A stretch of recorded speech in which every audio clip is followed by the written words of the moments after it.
begin with those. And then anybody who's present that would like to make a public comment, we have a 3-minute time limit. We ask that you stick to that. And to begin with, that you announce your name and address so that we know where you're from. Can you start with in-person first? Okay. I'm sorry. And then we're going to go to in-person first. So do we have, that could be very short. Do we have anyone in person that would like to make public comment? Mr. Hughes. No, there's not a mic in here, so just stand up wherever.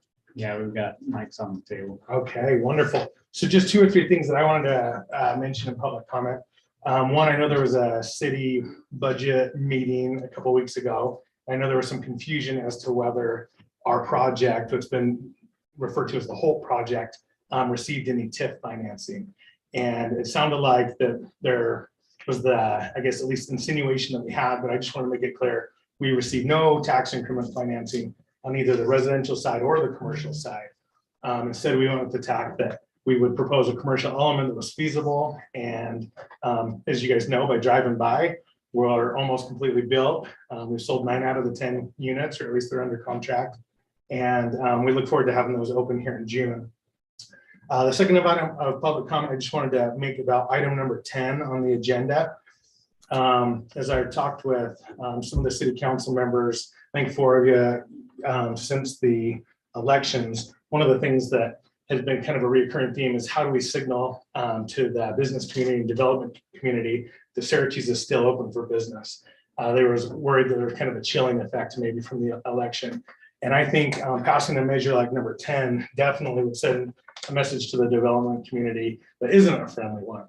I know plenty of cities that have pre-application meetings, and developers oftentimes see that as a chance for the city to kind of scrutinize your project and either kind of discourage you ahead of time, or sometimes sometimes moratoriums are implemented, or changes to zones are implemented, and so it's just not a very friendly policy. I think it would be kind of hurting the land rights under the guise of better communication. And so anyway, I hope that you don't pass number 10. Beyond that, we do have 3 items on the agenda. I hope I'll have a chance to speak to those later. But that's it for now. Anyone else? I'll go. I don't know how long I'm going to stay. So is there going to be public hearing during a regular meeting, or there are not scheduled any during? Okay, we're going to talk now then. I wanted to talk to the proposal to move the hotel. Oh, by the way, my name is Laura Knight. I still live in the same place. I wanted to speak to moving the hotel. I'm concerned that we're losing commercial development, getting sales tax revenue within the city. We lost RC Willie, and we've got a 7-Eleven, which I don't know what kind of revenue that brings in. But the corner on 2000 West 193, I think, is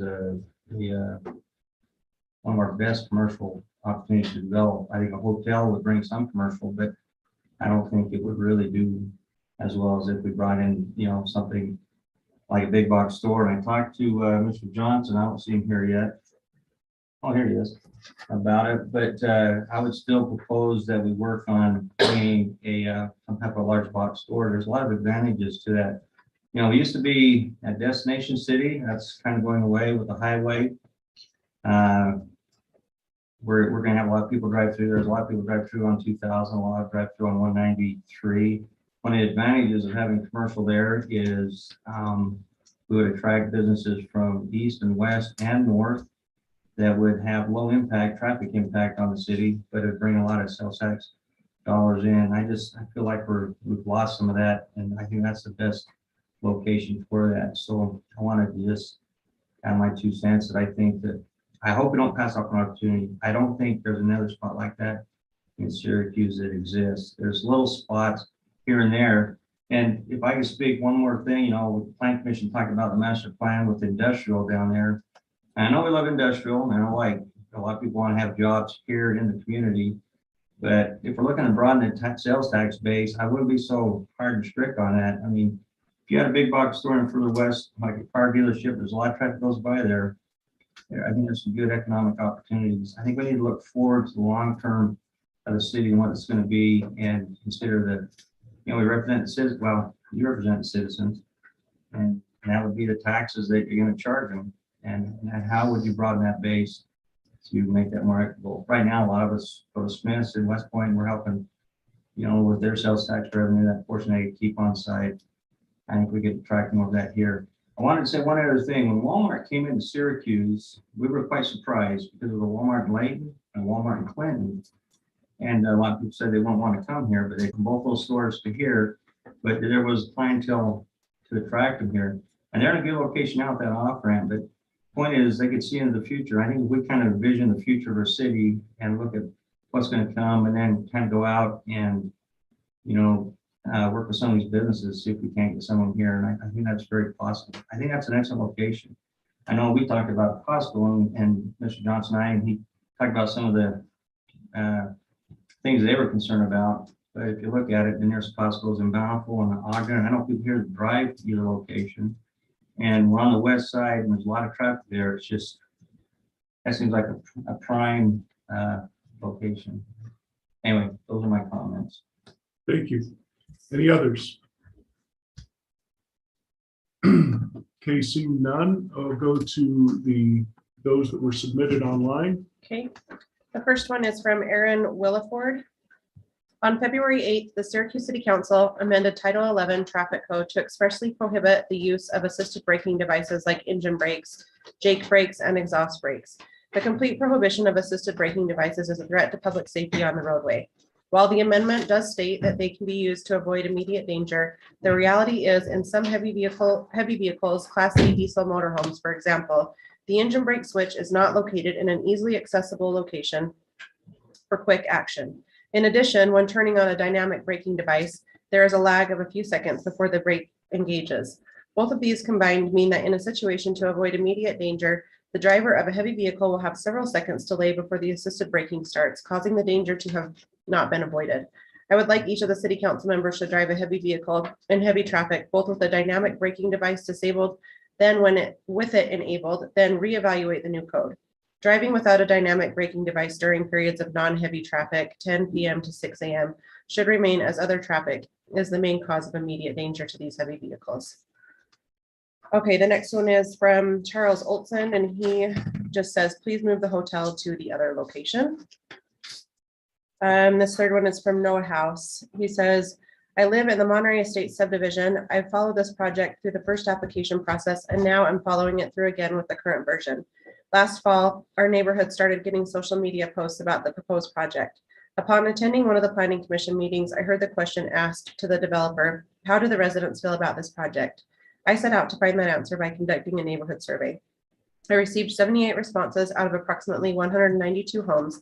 93% of respondents didn't like the project. 84% said the hotel was an issue for them. I had an opportunity to meet with the developer about that survey. During that meeting, some ideas were presented, and the possibility of the hotel relocating was a result. The first alternative location looked at was along SR 193 between 2000 West and the mortuary. I don't believe it was until much later that the west side of 2000 West and SR 193 was an option. I have seen comment that the reapplication is just a bait and switch, that the developer knew all along that they were going to move the hotel. I have seen comment that the council should just say no in hopes the project will fail since the hotel is or never was feasible in its current location. I urge caution to that line of thinking because what logical business sense does that make? Why spend time and money applying in the first place or opposing a referendum? Perhaps one of you knows the answers to these questions, and if so, please share in these meetings. But maybe a better question is, does it really matter? Is the city not getting a better product by relocating it to a major intersection unencumbered by current development? An area that is in the master plan as commercial, an area that the hotel can become an anchor and be full of food, shopping, and entertainment, not by a school, not by a mortuary. I emphasize better, not ideal. There is still plenty of opinion that it doesn't belong on the edge of the city. Doesn't the neighborhood stand to benefit? I think so. Maybe not with traffic, but in virtually every other objection to the current location. I'd argue traffic will be a problem no matter what. The proposed development to the west also has high density housing. It will also bring increased traffic. I think anything that ends up there will. Let me be clear, although I support the relocation of the hotel, I'm not advocating for more apartment buildings. I think after seeing the proposed hospital project that most anything would look nice there. a retail space, or more small single-family homes. Apartments can work, hotels do not. If approved, I think the council will do a fine job negotiating what they'd like to see. Some might object to the fact that the space along 1550 West could essentially become completely residential, with the accompanying commercial aspect almost a half mile away. I acknowledge this does not conform to the current mixed-use ordinance. However, many, if not all, mixed-use projects previously have been given broad latitude under the current ordinance. This project's first approval included. I do appreciate the council and mayor's desire to get mixed use corrected in the future before any new projects are approved, though. Increased expectations on what mixed use constitutes are vital going forward. I quickly want to say I am not pro high density housing. When we moved to Syracuse 3 years ago, I never would have imagined apartments being built just down the street. I fully understand and share concern in the lack of infrastructure and overburdened public services. I am shocked by the number of high density mixed use projects that have been approved in the past couple of years. This project, however, is already approved.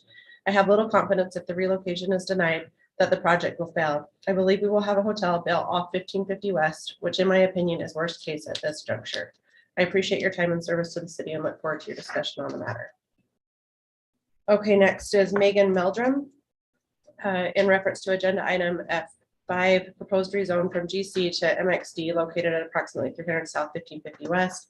Members of the Syracuse City Council, like many, I am not surprised to hear the developer who previously proposed a hotel development at the above referenced location is now requesting to change the land use code to allow apartment buildings at that site. While they might phrase it in such a manner, I don't believe the company is coming from a place of social responsibility. I believe they have come to the realization that apartments would be the more lucrative option for their business in that location. I know I don't speak for all those involved in the referendum efforts a few months ago, but I don't want the community and people I spoke with to be misrepresented by the construction company. I knocked on over 100 doors, and I can say with certainty that while the hotel was certainly a hot button, most were more concerned with the adjacent high density plans that went along with the proposed development. To allow them to add in more high density housing is more a slap in the face to the community than it is a concession by the developers. The argument for high density is that we want our kids to be able to afford to live in Syracuse, but let's be honest, with overcrowded classrooms, inadequate roads, unkempt parks, and overburdened citizens, I don't know why my kids would ever want to live here. We need to stop letting the developers treat the city like a money grab. Please don't approve this change. Let it remain general commercial, and let's put the burden on the developer to find a solution that makes sense and better serves the community. Thank you for your time and consideration. Next is Angela Stonebreaker. Dear City Council, my name is Angela Stonebreaker, and I live on 1550 West in the Monterey Estates subdivision. To say I am disappointed in the progression of the Monterey West development is a horrific understatement. The thought of the project puts my stomach in knots, and I will once again highlight why in the following statements. Number one is safety. 1550 West is either completely quiet, a drag racing strip, or a congested mess depending on the time of day you visit. I have lived on that street for almost 5 years and have almost been hit numerous times backing out of my driveway as people whip around the curb from 650 South. I have witnessed kids and adults alike almost get hit as they cross to the west side of 1550 West to get to their vehicle, as there is not even a school zone sign in that area, and we all know nobody goes the speed limit. With the addition of apartments and therefore hundreds of vehicles taking a left from 300 South to access 193, you are looking at congesting and further endangering anyone driving on 1550 West. If one cannot take a left from the east side of 300 South, car wash side, they should not be able to take a left from the west side, mortuary side either. Yet that traffic pattern is absurd, as most people will exit the apartment complex wanting to access 193 without driving around the block. Number two is zoning. Considering the move of the hotel, I would love for someone to explain to me how a development consisting of only apartments and houses is considered MXD. The Syracuse City zoning map was last updated March 2017 and still has the area to be developed zoned as agriculture. The development of an apartment complex creates a development within itself and restricts access of its amenities to paying tenants, therefore benefiting no other part of Syracuse and the surrounding neighborhoods, short of the tax revenue domino effect. We all know people work, shop, and play within proximity, so those tax dollars will benefit surrounding cities too. Number three, other reasons. Are the apartments actually going to be affordable, or is that a whole other argument? Where is the inevitable influx of children going to attend school? With what water are people going to flush their toilets? And while my lawn continues to die due to restricted watering and crappy water pressure, are there future plans to integrate other road access for this development to either 2000 West or 193? Build better, Syracuse. We need more schools, create more jobs with commercial development instead of cramming every square inch with people and cars. Thanks for your time. Next is Allison Bockholt. There has been a lot of discussion in my neighborhood, Monterey Estates subdivision, about the Monterey West project. Most of my neighbors don't love the idea of apartments there, but are willing to let that go with all the proposed improvements that have been made to the plans. Everyone is still concerned about the increased traffic, but I think some of the plan improvements should help decrease traffic. But the second biggest concern is definitely the hotel. I don't love the idea of a hotel being that close to my children's elementary school. Sexual predators could stay at the hotel and watch the behavior of small children day after day before approaching them. The thought makes me sick to my stomach. There would also be high school right around the corner. This could be a problem as students could easily slip and meet up with an older boyfriend or girlfriend at the hotel. I have no problems with the apartments going in, single family homes, or even restaurants or stores, but I don't think the current location of the hotel is a great idea as it will be so close to two schools. Thank you for your time. This next one is from Emily Fanow, and she wanted me to share a diagram that she had sent in. So just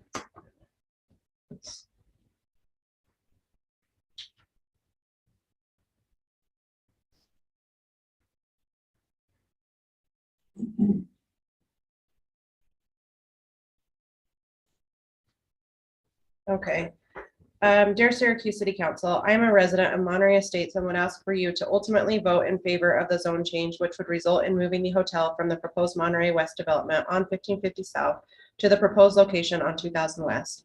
I would also like to propose there be an additional consideration and discussion as to what would be built in Monterey West in place of the hotel, should the hotel be voted to move. Many residents of Monterey Estates in Syracuse City, including the mayor who headed the referendum, were concerned, among other things, about the perceived risks with the hotel being built so close to two schools and residential neighborhoods. Moving the hotel would help appease some of the concerns regarding these perceived risks, and therefore it seems a better compromise between those for and against the hotel. Furthermore, the developer has proposed 2 new apartment buildings to be built in place of the hotel if the hotel moves. As a resident of Monterey Estates, I would hope for more discussion and consideration as to what would be built in place of the hotel. For example, there are currently 11 small single-family homes along 1550 West frontage as part of the Monterey West proposal. The inclusion of these single-family homes is appreciated as it helps as a small buffer between single-family Monterey Estates homes and the apartments. Although these small single-family homes are not as lucrative for the developer as apartments are, it would be beneficial for Monterey Estates residents to have these single-family homes to continue either all along or extending further along 1550 West frontage, with only 1 additional apartment building being added to the hotel location. Being added if the hotel location moves. Monterey Estates would like to reserve as much of a single-family neighborhood feel as possible, a small ask in exchange for all the apartments from Monterey West, which will be towering over us shortly, and also considering the large residential piece from Wasatch's proposed high-density development going in just to the west. Although this is not the item which will be voted on per se, it could potentially be affected by the vote, and I would appreciate this being a part of the discussion. See attached diagrams to see the extension of single-family homes along 1550 West frontage, both partially extended and fully extended. Additionally, or alternatively, might there be a small commercial piece that could be built if the hotel moves that could benefit both the developer and current and future residents. The right commercial piece could help alleviate traffic patterns from the apartment residents. Traffic concerns at this area on 1550 West are already existing, particularly in conjunction with pickup and drop-off routines from Syracuse Arts Academy, and will only increase with the addition of 2 more apartment buildings. There has already been much discussion in previous city council meetings about the current and future traffic concerns here, especially with the addition of apartments. More single-family homes and or small commercial could potentially alleviate some of the traffic concerns. Thank you for your consideration, particularly with voting in favor of the zone change, which will result in the hotel moving to 2000 West.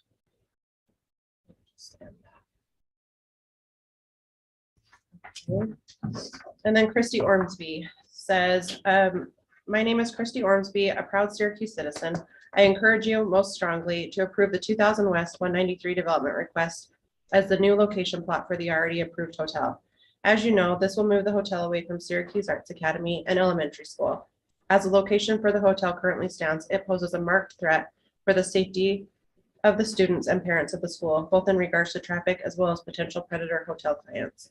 We worked hard to have this hotel moved. Please do not ignore the requests of your constituents as well as your common sense. Please approve the 2000 West 193 lot area for this hotel relocation. Next is Jean LaRue. I attended the Planning Commission meeting on April 19th As a resident of Syracuse, it was very embarrassing to see the commission proclaim, why are going over the item again when our collective wisdom has already made the decision, just to appease a small group of citizens who disagreed with the hotel. Syracuse Arts Academy is not even a public school. Lack of respect for other people's thoughts and the dangers they envision to their children are not to be taken lightly. MXD-H is not a zoning code on the books for the city of Syracuse. Yet it was going to be proposed for 53.649 acres located at 2000 West and SR 193 from A1 to MXD. When you are a planning commission, you plan, you do not make it up as you go. Suggestion for a big box store for that corner on SR 193 and 2000 West has been suggested. If you owned a big box store, would you want to come to a city that does not plan or just try to put any code that is made up to fit your situation? Then it may or may not get passed. Regardless of the issue to be discussed, respect for the appointment you have given deserves to be shown, as well as the views and opinions of the citizens of Syracuse. That was Jean LaRue, if I didn't say that before. Kenneth Ormsby says, to Mayor Mon and the Syracuse City Council members, my name is Ken Ormsby and I live with my family near Syracuse High School and the North Syracuse Arts Academy campus. I'd like to voice my opinion about the proposed hotel that is to be built in the empty lot near those schools and near the mortuary. First, I'm a little surprised that it is legal to build a hotel that near any school property. That aside, I know there will be wonderful people who occupy the hotel. There will also be potential criminals, drug dealers, and sexual predators.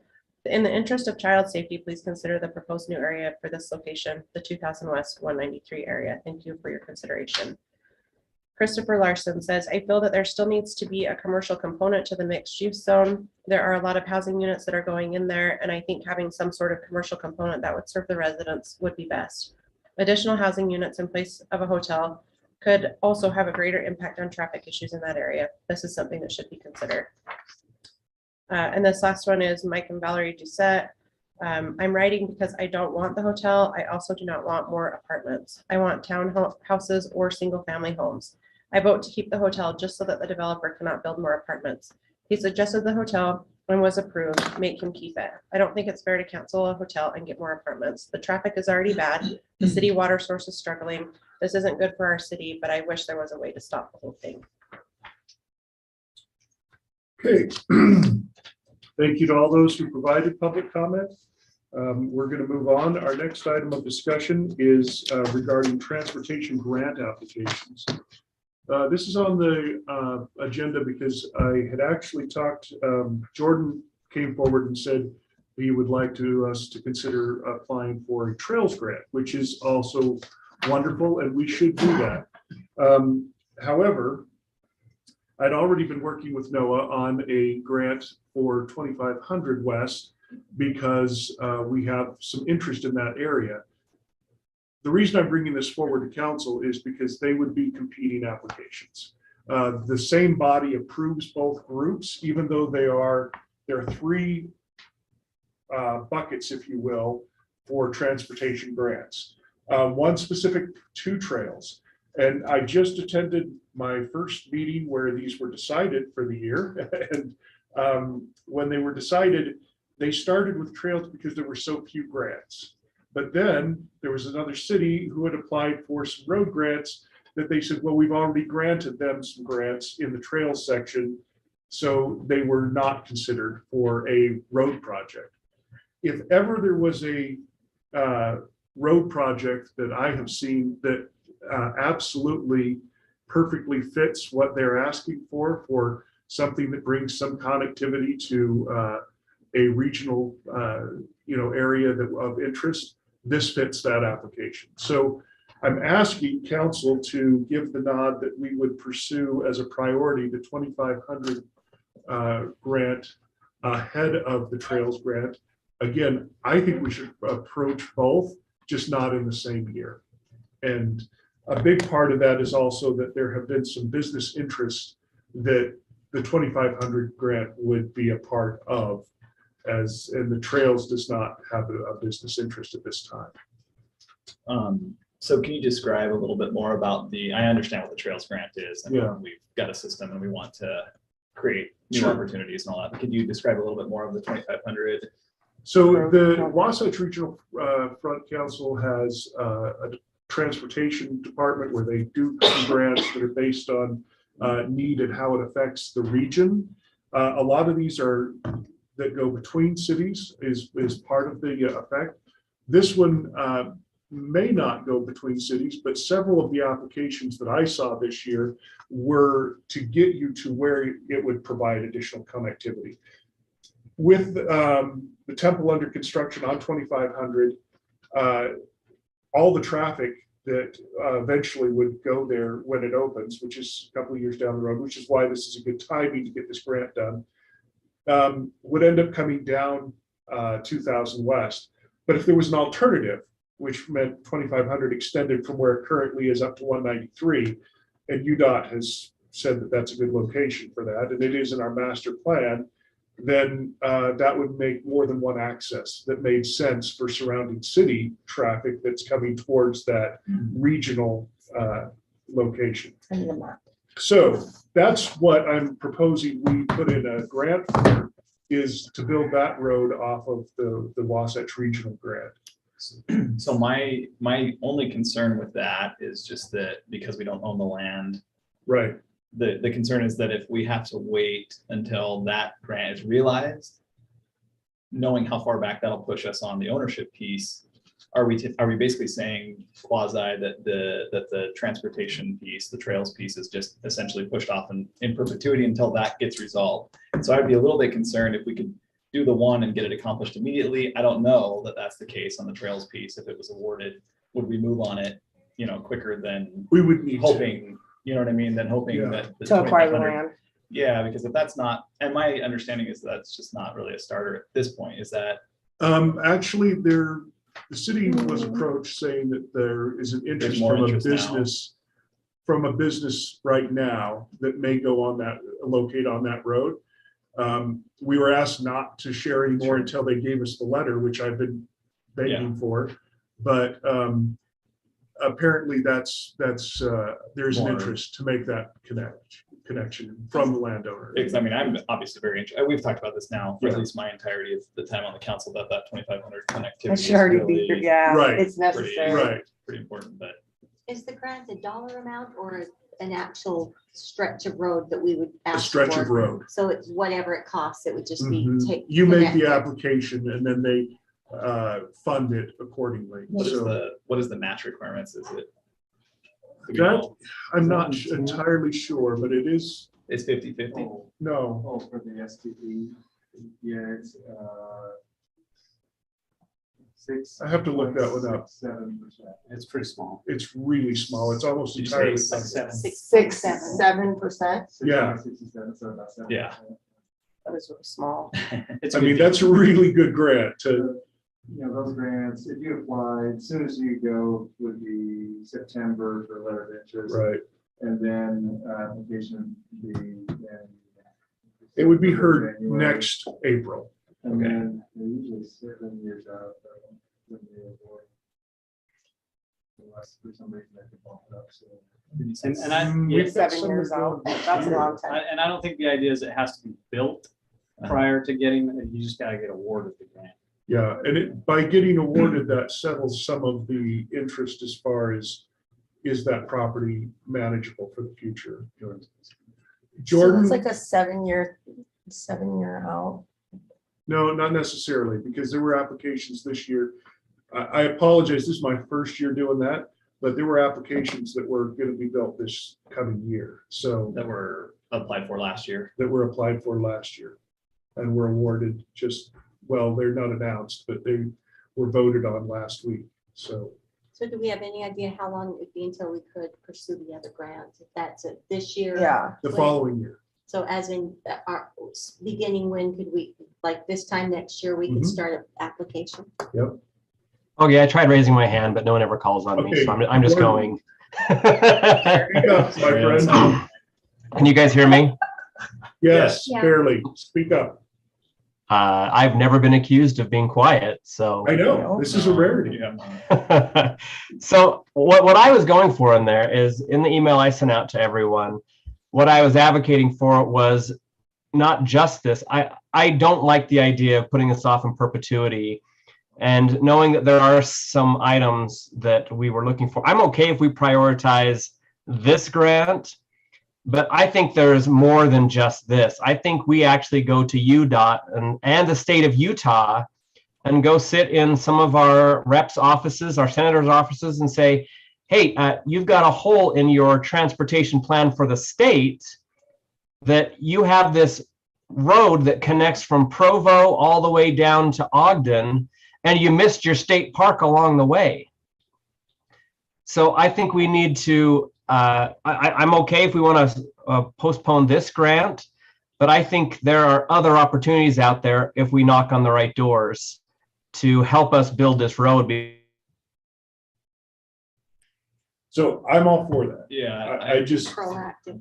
But we do need to make a plan and do it. I advocated for a subcommittee that would actually start taking this. I created the sample presentation of what we're looking for, and I would like to take it on the road, but I do want to have the council's and you, Mr. Mayor's permission to go ahead and start doing this. But I do understand, I too believe that 2500 West is a priority. So if that particular grant puts that at risk, I'm okay holding off on that particular grant, but I do not want to wait forever to try and get this trail built. I think we have a rare opportunity with the trail being rebuilt at the moment to put connection points into the island. Thanks. okay. Yeah, I can agree with that. So I would propose, based on what you're just saying, that in a future meeting, we talk about other avenues to pursue. At this time, really, the only issue is, with this particular grant, can we prioritize the business road over the trail system? I'll allow it. Well, that's very nice of you. How does everybody else feel? Yeah. We'll allow I'll it. second that. All right. I guess we're done with that item. Let's move on to continued discussion of culinary water rates and drought response. Steve, are you going to preface this for us? Sure. Last meeting, we talked about the residential rate structure change. I was going to focus this discussion more on the business water rates. The council had asked that we do a comparative. In your packet, there is a comparative of 7 surrounding cities, what their commercial rates are currently set at. Surprisingly, we are actually pretty close to what they are at, with the exception of possibly the number of gallons in the base. I think on average, the 7 surrounding cities are out about 6,000 gallons for the base. We're at 10,000 gallons. And then you can see the tier rates up from there. We're $2 for every 1,000 gallons above 10 up to 20, $2.40 from 20 to 40,000, and then $3 above 40,000. So in the packet, I just put a scenario out there just as an example only. If we change our base rate to 5,000 gallons and increase our tiered levels by $1, so starting at 3, 3.40, and 4, that would generate approximately $33,000 additional each year. Yeah, so that's basically what's in the packet for business water rates. Can you give me an idea, Steve, of which commercial businesses this would impact the greatest? Who are our greatest water users? The car washes. The car washes, there's 2 car washes now, and they average, I think, don't quote me on it, around anywhere from 500,000 gallons and up each month. So they would have the biggest impact. That's where I save my water. So a couple of things. We did find that some cities do not distinguish very much between, they're much closer between business and residential rates. That was kind of news because we understood in the past that they were more offset. I think the question is, we'd settled on what to do with the residential rate. The question is, how do we attack the residential rate? And keep in mind that the purpose is that we can pay the water bill. And we know that if we use the same amount of water as we did last year, we're still going to come up about 80K short on paying that water bill. So I think that we need to somehow make that up on this part of the rate since we haven't adjusted it yet. Thoughts? Well, so the one, I want to be conscientious of our businesses. I don't want to look like we're anti-business, but at the same time, I also don't want to leverage our shortfall on the backs of just our residents. And so when we were having the residential discussion, it was kind of around that they would close that delta for us a little bit, but also discourage them from abusing and wasteful use. And so I wonder to how much extent, recouping that 33K accomplishes that, versus changing some behavior, or do we just not care with our businesses? I mean, I guess that's the question I'm asking amongst ourselves. Yeah, I think if we're asking if the citizens are paying it, that it's still water, you're still using water. So if the price is raising across the board for everything. So it makes sense that we're going to raise it on our businesses too, without looking anti-business. Because I know that's a big deal. I guess my direction was a little bit more the other way, like saying, okay, what do we need to do to change behavior? Or do we just say it's a water use business, like car washes, for instance, which is our major draw? Do we just bite the bullet and say, this is the best we can do, be sensitive to it? Well, I mean, I think it's a water use business. I think you combine the two, just as you're saying. So one of them is that we raise rates, and another is that there's a teaching opportunity for them to even maybe incentivize less use by their customers. So what if they were to start to institute, especially specifically to the high water users, what if they institute not using as much I'm sure there's waste in that. I'm sure that, I just went for a walk through some of our subdivisions and saw enormous parking strips that were just a design issue. They were pretty apparently when we decided to do them, but not realizing what was coming. And so there is, you shift your thinking according to where you are. So I think there's room for a shift in saying decrease it somehow. Yeah. And then you can stay within that level of what you're spending. I mean, it's definitely a responsibility thing. We know that water is an issue. If you have a business where you use a ton of water, you should know common sense that you're going to have to pay extra for it, especially right now, because if you're using up a bunch of the water, you got to pay your share. I think the goal here is not necessarily to be punitive.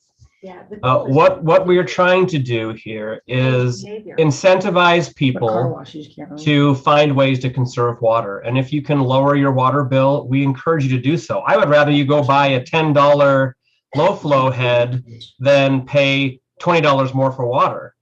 There are ways to save water. And what we need to remember is in all of this is not about an additional 33K per year. This is about, we need to be better stewards of our water. We need to help incentivize them. I hope we make no more money than in the following year, because everyone said, hey, you know what, this is our responsibility, we need to step up.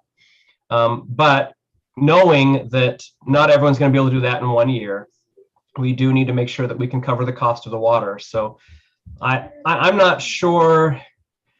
I do want to make sure that we as a community are still comparable to the communities around us.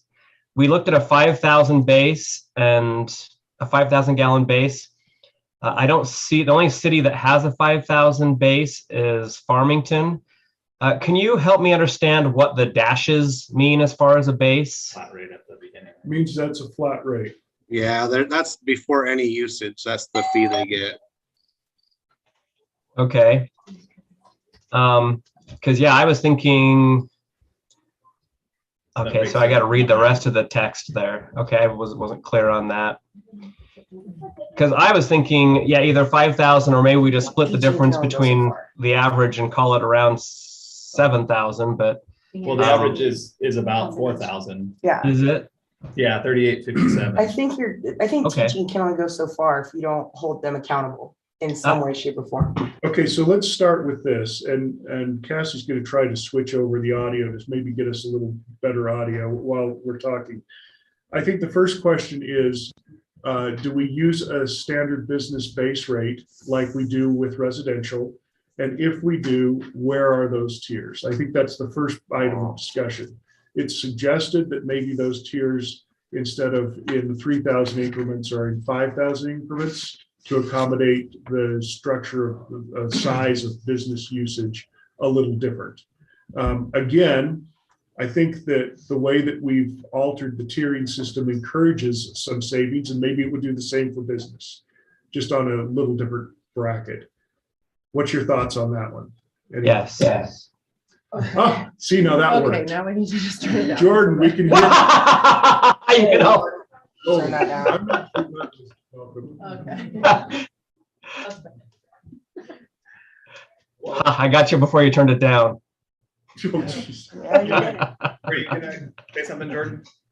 Or just Okay, No, I just wanted to, you know, Well, so I think that, I mean, very clearly, the 10,000 is not really relevant. I mean, because only one city does that, and we're not really in line with our peers. I think that's pretty clear. We've got to come down somewhere. I mean, I would be more in favor of going towards the average, even more so, going to 4,000. And I think that that would help a little bit more. Close out at this rate, we're about, 47K in the hole still. Yeah. With this structure. Yeah, I think it gets us a little closer, sets the standard a little higher, puts a little more pressure, maybe gives, accomplishes that educational piece we're hoping even more so. I don't know what the numbers add up to because obviously we can't do the math here, but right. And we will have a voting meeting later, so we can get those numbers, but I think we need to set parameters. So anybody else, we've got one vote for 5, 1 for 4. but I mean, the big thing is we need to make sure we have that tier. We need to give people an opportunity to control their own destiny and save money. And they do that by reducing Use into a lower tier. use Yeah. into a lower tier. I think it's your carrot and your stick, both help, which is just what we're doing with the residential, which we're giving them an opportunity to drop their water use, which I've really been conscious of because we introduced this idea. So I think if we do it on the commercial level as well, that we'll have a tendency for them to say, okay, there are some things that we can do to cut back if we stop thinking of it the way we always have. So I think it's going to be both carrot and stick. So I think going with the average, I think 4,000 is a good number, Seth. And I think this too. Keep in mind that our past number was 10. So Okay. if you go down to 4, you're asking people to reduce more than half to stay in that tier. It's fine. I'm just trying to set the stage here for what we're asking. We got it. We okay with that? We got the stage. I still like 5. you like 5. Well, we like 4. All Okay. right, so what we'll do is I'm going to ask Steve to, based just on the table nods at this point, to prepare in 4,000 increments, and we'll look at that before we vote next time. But I think that we've got some direction on that. As far as rates and increasing, we have increased after 9,000, it goes per 1,000 gallons. And I think that after a relative minimal tier for business, it needs to be the same. That if you continue to use, you have to continue to pay for the overage. What is your feeling for that breaking point? Is that in 1,000 gallons? Is it in 2,000? right now it's at gallons? 0 to 10, 10 to 30, Yeah, that's 30 to 40. and 40 Right, over but 14 right trade. now, what we're proposing is it would be 0 to 4, 4 to 8, 8 to 12. And then at what, at that point, it would start by every what? 1,000 or 2,000? Well, so I guess for Steve, as far as administratively, is there no challenge with putting in that many tiers? I don't want to create, I'm not, obviously a system can. spit out a Everything's bill. not a tier, but when you get to that upper user, which again, I think that after over 10,000 gallons eliminates over 70% of the users fall below that. So most people do not have that as an applicable fee. So right now it would go 4, 8, 12, and 16, right? If About you- that, if we I went mean- for, yeah. Yeah, We choose how many tiers to go, Yeah. and then we start paying by the increment, and that increment would be what? I mean, if we were to just say double, because it's a business, it's every 2,000. If we say the same as residential, it's every 1,000 gallons. Of course, once you get over there, a lot of the users are mega increments. I mean, Yeah. they're like 10,000s, tens of yeah. thousands more because there are major. there are high users. and- Yeah. Hmm. Yeah, But I would suggest we don't do what we had 6 years ago with water rates, and that was everybody over like 8 just paid a flat fee. No. Because Yeah, right that's now we not- can't afford that. Yeah. the water usage got way out of control. That's not logical. So I mean, when we're looking at this bill, there's a sample printout of the invoice, right? Yeah. In the packet. When we're looking there, yeah, you're down to 20, 30 Yeah, within that last, and only 120 or 65, I guess, depending on how you read this, it's kind of hard to tell. yeah. It begins and ends in the range. Yeah, there's 22 businesses above 30,000 gallons of the 140 that are. That's, So we use that beginning level. That's a That's lot a of businesses. Mhm. That's actually a lot of them. That's more than 2 car washes. So 50 of them are between that 11 to 30 range, 53. yeah, But what I do want to make sure we're aware of is that we still want it to be affordable to locate your business in Syracuse. I don't want to shut down a business because their water rate just went through the roof.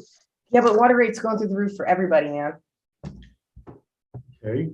It's not, we can't just coddle people and foot the bill for it. I don't think anyone's advocating that, but we also can't shut down all the business. No So one's saying to do that. Okay, you literally just said that.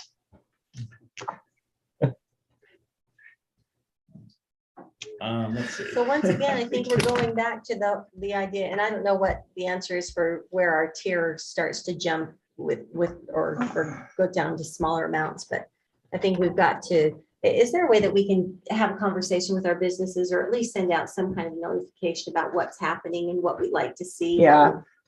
And maybe get some input back from them. This is gonna catch them way off guard. And if I were owning a high water using business, I would like to be included in the conversation to see what I could actually do to curb behavior rather than be punished for the nature of my business, you know? So I think there's a cooperation here that we can find.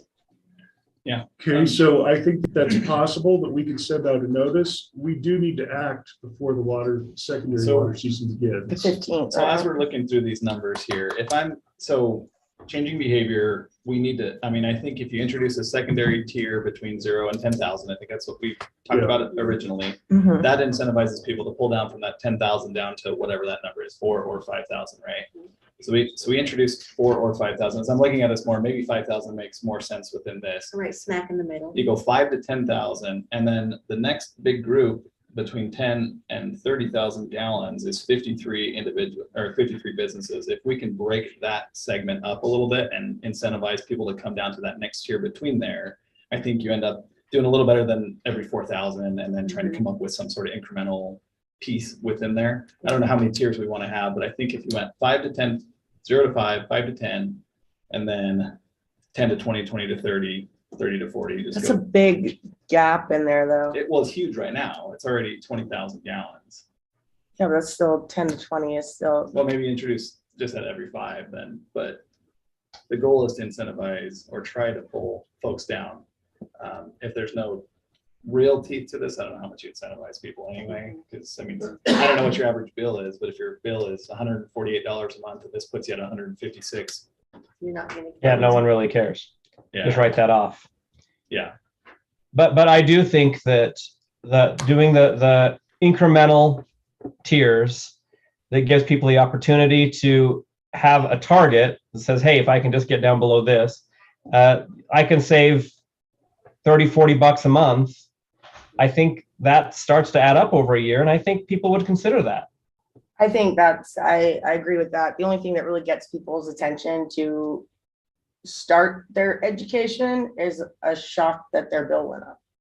Yeah. So if they see that they can go down into another tier that's not split by like 10,000 gallons at a time, then it'd be more easily obtainable for them Yep. to get there. It's a better carrot. Okay, so for starters, I'm willing to put out a notice to businesses and see who responds. I think that. We may not get much response. At least these We high may- water people there. We may get a lot of response. I don't know. But I'm willing to put that out first. But I do think that we need to be prepared with some kind of business system by the next meeting that we can go forward on. And it can change according to response. Yeah, and on culinary rates right now and water usage, we're already into April. Yeah, for Weaver Basin water that we've used, we're like 28% already for the year. So it's by calendar year, the monthly So- usage. So Significant. so we're already, you know, a quarter of the way into the year with our usage Yeah, We're at 28% now in 4 months. Yeah. for culinary. That's gotta slow down. and it hasn't even hit the hot months yet. So Nope. I think it'd be really informative too, if you know how you'll get a notice from the power company or whatever, and they say, you are a super user. I And thought nobody this. likes to hear that or see that, but I think it'd be really informative, and sometimes it takes seeing the numbers. And if it's possible that we can give them any indication of what their level is of use, that we can say, here's where you are, and we'd like to see you drop it by 10% or something. Well- Staging an intervention. What I'd like to do Intervention. is let's just put a chart on the city website that shows, hey, here's our target water supply. Here's the straight line that shows usage to get to that point. Here's where we are. We got to do something different. And I really love graphs. Graphs make me happy because they help you visualize the data. Saying you're 28% of the way through the year doesn't, but once you see that you're over a line and you make the graph line red because red is bad, I think it actually is a good way to show people exactly where we are and what's going to end up happening. It'd have to have some explanation because 28% is 33% of the way into the year in April. So I Yeah. hope it would Yeah. have some explanation that that's not necessarily. I think if we linear. take where we were last year, because these are the colder months where there's less usage, people would see comparatively. Yeah, that would be good too. Show the Okay. target, show how past year's performance and how we are this year. I think that would be very beneficial. That's our Okay, so educational piece. We're gonna, just to recap, we're gonna Deter reach them out with to, higher levels, Yep. higher prices. we're gonna reach out to the water users of business. We're going to work on something for the website, but we do have to come to some decision in May. This is gonna have to be a discussion on that May meeting. I'll put one more proposal. I just think maybe you can come up with, maybe this meets your needs, but I think 5, 10, 15, 20, 20 to 30, 30 to 40, and 40 and over. 5 does that make you happy, Jordan? 5,000 gallon increments till 20,000. If that's doable in our administrative system, that adds. What is the 2 more different, how tiers. many people, I don't know, I just feel like that up until it gets to 30, like, I would say that 5,000 up to 30 and then 30 do it. 30 to 40 and 40 and over. Yeah, Okay, that gives them a little bit more of a buffer. we'll prepare some numbers based on that and we'll look at those again in May. I'm gonna move us on. Or Next side, discussion is regarding park maintenance facility. We got our bids back. They were higher than expected, but we're gonna talk about it. well, Right in budget. inflation. So Cresta, introduce us to what we got back. So we ended up putting out an RFQ and 3 companies came back. You probably read that. Yep. So I won't go over that One again. didn't even come back. One did Tell her. not submit. And then you saw one came back at 4.4 and one came back at 6.2. That's a big difference. So we were really concerned about that. So we actually contacted the designer and then also the low bid. And he went over his numbers. He feels like his numbers are good numbers. Pretty thorough. He thinks that the 6.2 was they already are so busy that they're like, if you want to pay a 6.2, we'll do it. Yeah, But it's not. He told us today that his numbers, he's comfortable with his numbers. So we met with them today to talk about things that we possibly could cut to get that number down. There's a few things that we think that we can. They're going to get us some numbers. So we just wanted to kind of give you the spill about what it was. It was in 3.3 in December and it's 4.4 now.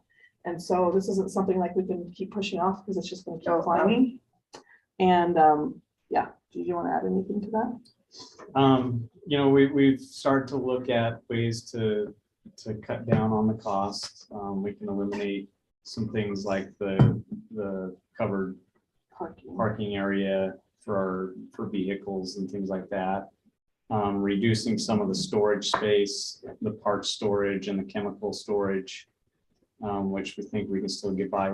Are those things we can add on later? Yeah. Yeah. Okay. What's Yeah, this? Is all that that stuff on the changing outside of the skeleton, building. or is this? is that you the stuff on know, the outside? So the covered parking is external. Yeah. So we could add that on. So Just it's on easy the to edge do of a the- project later. Sorry, I'm still not sure. Sorry. reducing the parts storage, right? And the chemical storage is something that we think we probably just live with. Yeah, we actually looked at that and we found out that they give us way too much space for the chemical storage. We don't need that much. That one that's on the south side. Yeah. Yeah, it was way too big and the Kind of that mix. weed. Yeah. And the mix, so we're actually taking out the mix because you can do it in and cutting it back. So What we're would we're that- already Yeah. gonna do that. What would that save us? It wasn't a whole lot. Like 40, 50,000. yeah. It's not gonna move the needle, but That's No. It something. moves it a but little it's bit. money, but it's money. Yeah. Yeah. Well, sure. I'm just wondering if you have to get to there anyway, and prices aren't getting any cheaper. If Yeah. it's not If more, it's a better immaterial at use that to do rate, it now do you- than and wait then- when it's double or triple Yeah. that in a year. And then on the car, the vehicle storage, at what point do you say vehicles are depreciating worse and, why not? Yeah, we don't covering want to them destroy the vehicles because they For have the sake no of saving protection. 50K, Yeah. Well, so the 40, 50K is if we just shrink the chemical storage and the part storage. He didn't have a good number yet Yeah. for us on the covered parking. He's gonna get that over to us. Yeah, he said pretty much that the whole thing that they think that they could cut would be like $200,000. Like we're still at 4.25 or Yeah. something. That's- Yeah. it's- But still, 200,000 we could use on a different project. Wi- Without. Yeah, but is it worth it? Is it, you know what I mean? Is Yeah. it worth it to use it on a different project than just doing it If right? we just Well, have to do it again. everything's not gonna inflate like crazy even more in the next year. So we've got some funding options to. Yeah, Yeah, where do you want Hopefully, to think, what are we- where's that? well, coming? I talked with Steve Money. and he said there's capital with all of the things, the land that we've sold. And then there's park impact fees because it's obviously new, something that we've never Right. done before. So, So I think the first question is, where do we want to go with this as far as, what I'm hearing a general consensus is we're better to get it done and get it done right than cut just a small amount, which we probably would pay double or triple for to add on later. Later, yeah. So if I'm hearing that seems to be the consensus. Jordan, what are you thinking? I'm debating. I mean, I do think we should adjust the chemical storage. I think you're already working on that. I know we had added additional coverage into the covered storage to make it enclosed as opposed to just an overhead cover. So I'm just working through some of that. I know none of our vehicles are covered right now. What is that doing to them? Well, I mean, in theory, we're extending the life of vehicles by storing them better. Would that Vehicles change our are quite maintenance plan? expensive. How long in between getting rid of them? Do we lease or do we buy? we and buy, then it's usually sell? 10 years. It 10 just years. depends. That's, I think it's a 10-year rotation on most of our I don't vehicles. know that we would know exactly how long. it And a would lot be of if it's we've never done things it. like tires. Yeah, and things like tires that. and The- things that the we sun replace rot, constantly. all that. A So lot I of guess that storing our trailers and our tractors and things underneath them and go inside the building, but it's actually the needs covered. Covered. my big question here is if we're replacing vehicles every 10 years anyway, just because that's when the maintenance costs go up, is there a huge benefit to the paint looking nicer in 10 years? Well, she I was think talking it's about more It's so about for paint, tractors there's other and vehicles, trailers not and just stuff like trucks. that. Yeah, it's It's about not just replacing gonna the be- tires yeah. that weather and And tractors will last a replacing- lot longer than 10 years. if you take care of them. Yeah, it's not just about trucks. We've got trailers and tractors and other things that we would put under the cover parking. Because it's. But don't we we're not just in the sun, there's snow and we have, birds getting in things. But aren't those usually parked The worst inside part. anyway? Spring bird nests. no. No, well, some of those items would be. some, but not- yeah, not the some, but majority of that's the them. thing, we wouldn't have to use our space inside if we had something that covered them. The reason why we put our tractor and stuff inside is because it needs to be covered. So Okay, that's why we have that puzzle piece to get in and out. sure. So yeah, that, when we talked about it, that was, if we were gonna cut something, that was our first priority to cut. Okay, so I'm gonna move us on this one too, because we know we have to get some numbers back from the company. So that's gonna be a discussion item on the 10th, but we need to award the project on the 10th if we're going to, so. Just to highlight, if I could, one thing that is nice about this facility for the public is that, there's not, our funding sources for this are not necessarily tax related We already have directly. a place Yeah, where impact come fees Mhm. and sale of real estate that we've done. Dedicated to park recently. space. Yeah. Yeah, So, Yeah. I mean, I think we learned that originally it wasn't even 3.3 that we were talking about. We were signing. I was Number actually looking twos. back at past deep dives we've been doing, It just asking keeps for going this up. 2016. So if we would have done it back then, we would have got it for the 1.5. 48 Yeah. grand. Yeah. Yeah, no. And that's why anything that we've already talked about doing and we've needed, and if we push that off, we're looking at every day. It's probably going up right now. Right. Constantly. As we, this This conversation is already up cost us $300. $4 million. Well, he's Okay. got us locked in on the quote right now. Oh, so. all right, I'm gonna move us on. We have a lot of planning items. We're gonna take them one at a time. First item is recommendation from Planning Commission to amend the Syracuse City Code, section 10.30.80 pertaining to buffer yards. I know. Good evening. We've got a lot, like the mayor said, a lot of planning items. We're gonna try to keep them I'm going concise. to be as concise as possible. In fact, I'm going to just assume that you've read the packet. And I will just summarize what we're trying to do here. So this is a code amendment. Anytime we amend our land use related codes, the planning commission needs to weigh in on them. Planning commission had a public hearing. They debated the item.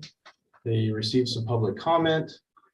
They're forwarding a recommendation to not amend the ordinance at this time. So your job tonight is to further discuss it and decide. Obviously, you know that we're not voting tonight, but you're deciding if you want to continue debate further next time or if it's ready to be moved for a vote.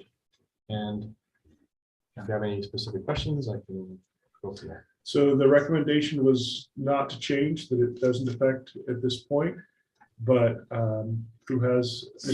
You put in typically on some of these other items, you put in what the vote was. Can you tell us what the vote was on this one? I don't know that I saw it. There, It's I there. believe it was 6-1. 6-1.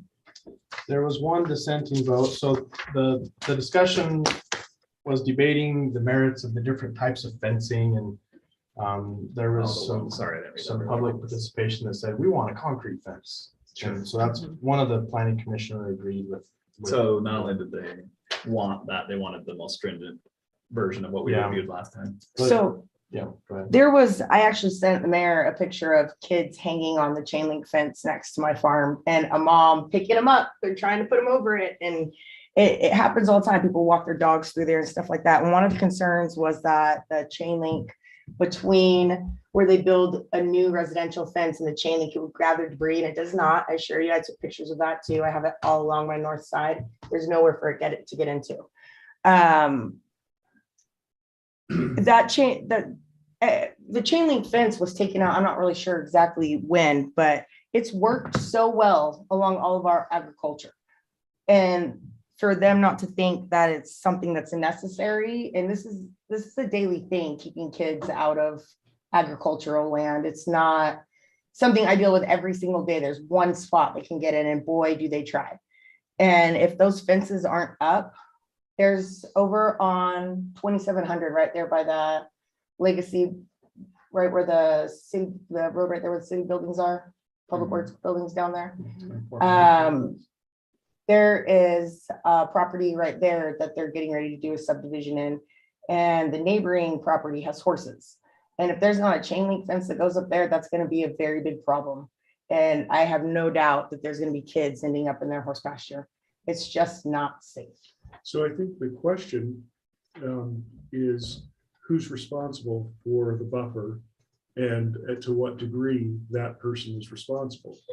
So, I mean, I think we can agree that fences, first of all, fences make good neighbors often. Yeah. And the right fence at the right place solves a lot of problems, but whose responsibility and for what fence in what place? So that's really the core of this code. Well, I think on top of that as well, I mean, I don't know that it's valid or invalid, but the planning commission saw a big issue with a chain link next to a vinyl fence With that the caused debris a lot fall. of, and it was like picture after picture of like damage to the fences, graffiti, trash. And so that. I That's think along a walkway I though, think that's where that sentiment came from. but that's along a walkway. That's not along I an mean, I don't see- agricultural. Well, I know, but I way. don't That think was along that. really is, when you said there's no issue with plant growth and weeds and all that and garbage collection, I think Debris. that's where Yeah. that's where that's coming from. Yeah, along the walkways, I can see like when there's sidewalks along there where they add them up, and that was right over by the park where they have those pictures from. Well, yeah, because there's a lot of people that go through there, but when you're talking about a neighborhood with houses that have a back fence that go along like an animal pasture, there's not really anything that's gonna get back there unless it's like blown by the wind, and even then, it's been there 5 years since they built that one. I haven't had anything get in there. So one of the reasons this came up was because we have agricultural property with barbed wire, that it was sufficient until a development came along. And then you're putting residential against the barbed wire, and is that actually sufficient? Well, there used to be a code in there for chain link, and it worked great. If you look at the neighborhood just south of the fire department where I live, all the way around is chain link fence that attaches to the agriculture where the cattle are and things like that. And it's been the case, and it worked out well. But when they took it out is when the problem arose. So whose responsibility is it? Is it the developer of the property, of the incoming? Is it the responsibility of the farmer? Because that's the decision here, because if whoever came first had something, and is that something sufficient? I think it kind of depends on, like we're saying, we have an issue if you're where a lot of people are walking, but you don't have an issue. Like my backyard was a field, and for the last, I don't even know how many years we've butted up against farmland and horses and cows, and we've never thought once about throwing our kids over into the pasture, not even one time. Well, maybe once I considered it, but never followed through on it. So and there's barbed wire along it too as well. So I don't think you're going to end up with the debris there, as we're saying, if you have it there, because that's somebody's backyard, and they don't tend to throw junk in their own backyard. But I do think if it's along a walkway, that would be where you would say that maybe the solution there is that the developer does it. If it's along a walkway, there needs to be a cinder wall or something more substantial that doesn't give a barrier or a pocket where debris can go. And then if it's a backyard, then there shouldn't be an issue with a chain link fence and somebody putting their own fence up on their side. Which buffer is insufficient that we're going to change? Which just the one that they didn't, just the chain link fence around the single family residential is what we went to H. And then what is this, attached residential? D was. I put it up on the screen. Oh, too, sorry. if Thank you you. Yeah, so this is so the planning specific commission is category. suggesting none, but we're talking about. So which ones do you want to change, council? Currently, there's proposed three changes. You can see in the red. So single family next to agriculture would be H, which is chain link only. Attached residential next to agriculture would be D, which is a concrete fence. And attached residential next to single family residential would be D, which is also a concrete fence. I honestly think chain link suffices. It does its job well, and once in a while a cow will slip out of underneath of it. Anyone else? I'm okay just accepting the planning commission's recommendation. I grew up with my house next to a field, and we didn't have any problems. I didn't have a chain link. It actually worked out well. And admittedly, the farmer didn't care if we cut through his field. So there wasn't even a barbed wire there. But cut through his field all the time. But he said it was fine. Yes, he was fine with it. He just said, don't damage anything. Well, thanks for proving that point. Okay, so which ones are on the, you just see them, but which ones are you agreeing to? All of them? None of them? You asking me? I'm asking all of you. I'm going with chain link. I'm good leaving it as is.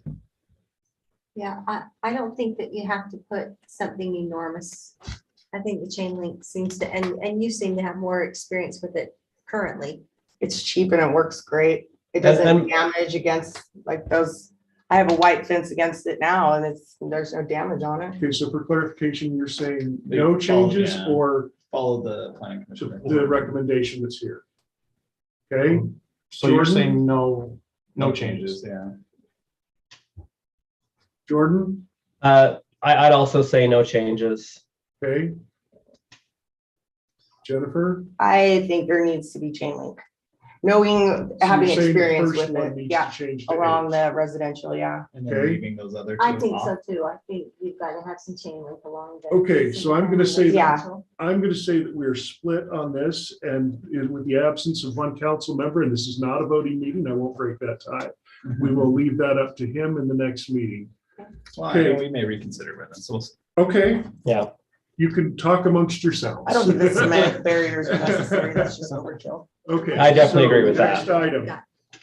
Recommendation from Planning Commission to amend Syracuse City Code pertaining to design standards fire turnarounds. Yes, I'm also assuming you read your packet. Yes. Planning Commission unanimously recommends that you make this change. Public hearing was held, no comments. And I concur. The standard I think that measurement. can Can you go just on. describe it though, real quick, how it actually is measured? Because there wasn't much detail. Sure, so It's the center line of the street to the edge of the Or the curb, of right? the street. Yeah, so it gives you more room. yeah. Yeah, which so we when you- need. Yeah. When you see a lot of the new townhome developments and they have these private driveways and they kind of Like have this little shared driveway. Mhm.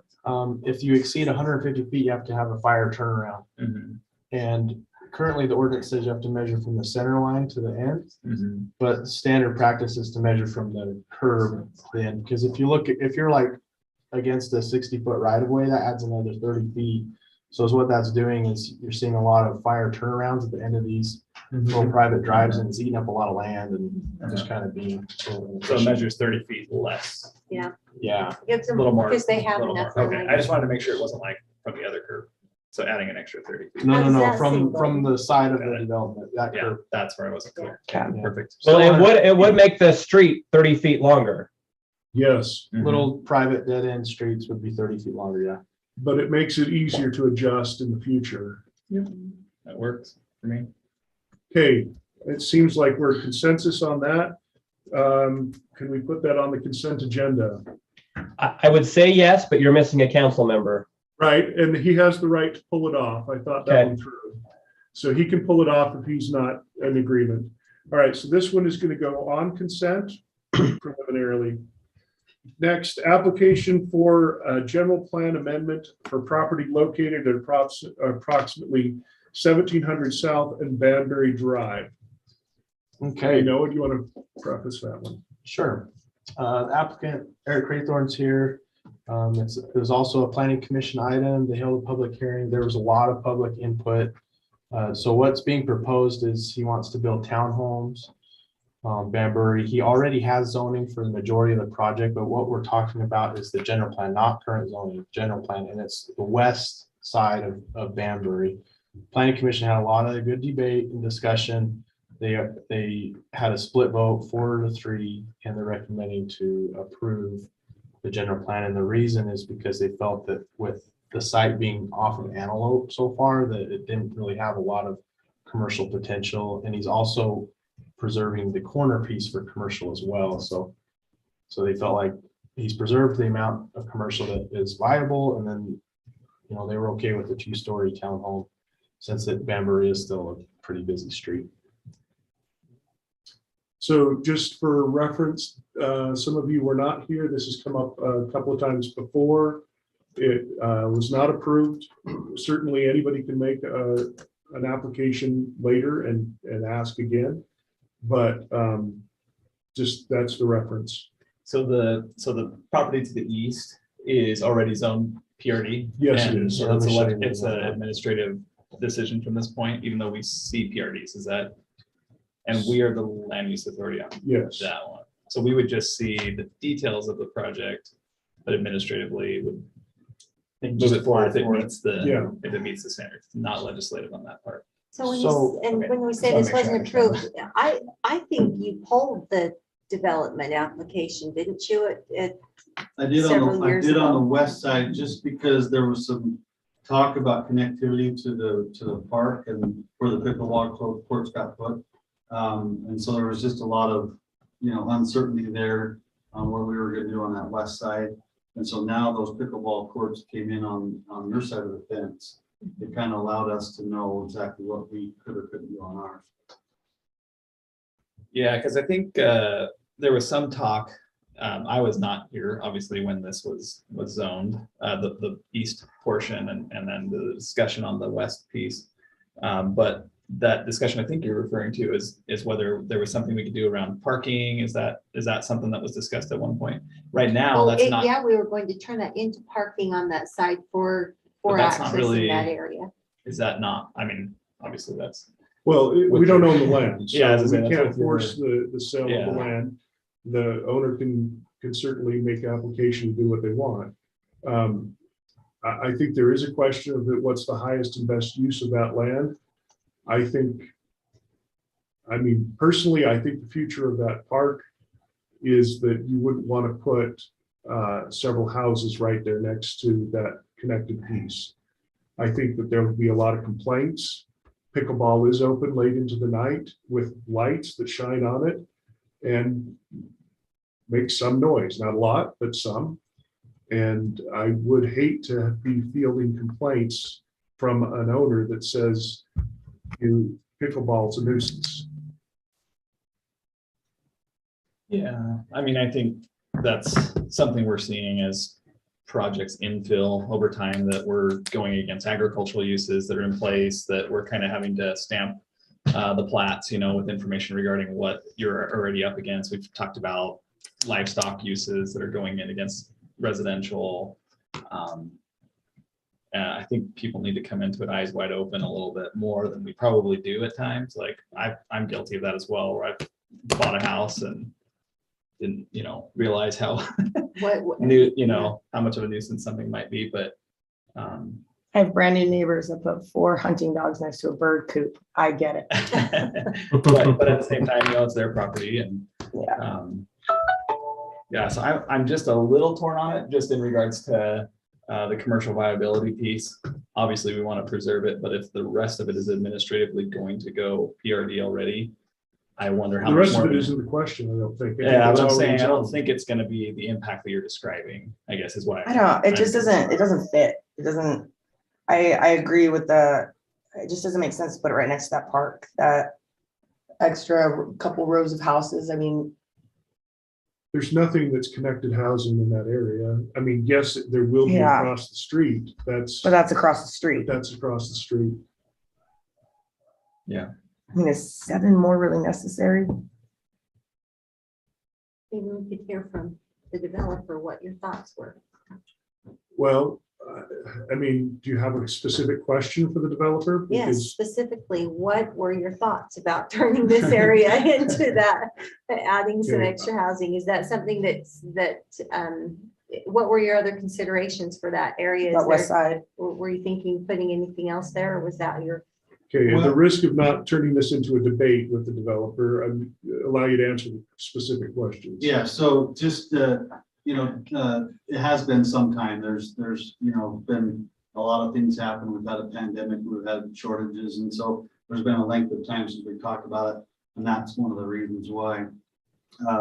When we were proposed it the first time, Lisa's right, that there was a lot of discussion whether or not to continue a single family, because we do butt up against single family there on Vanbury to the north. I believe, Mayor, even in the comments you made, maybe some mixed use opportunities there at the time. And I know that was when you were kind of starting the infancy of that mixed use zone.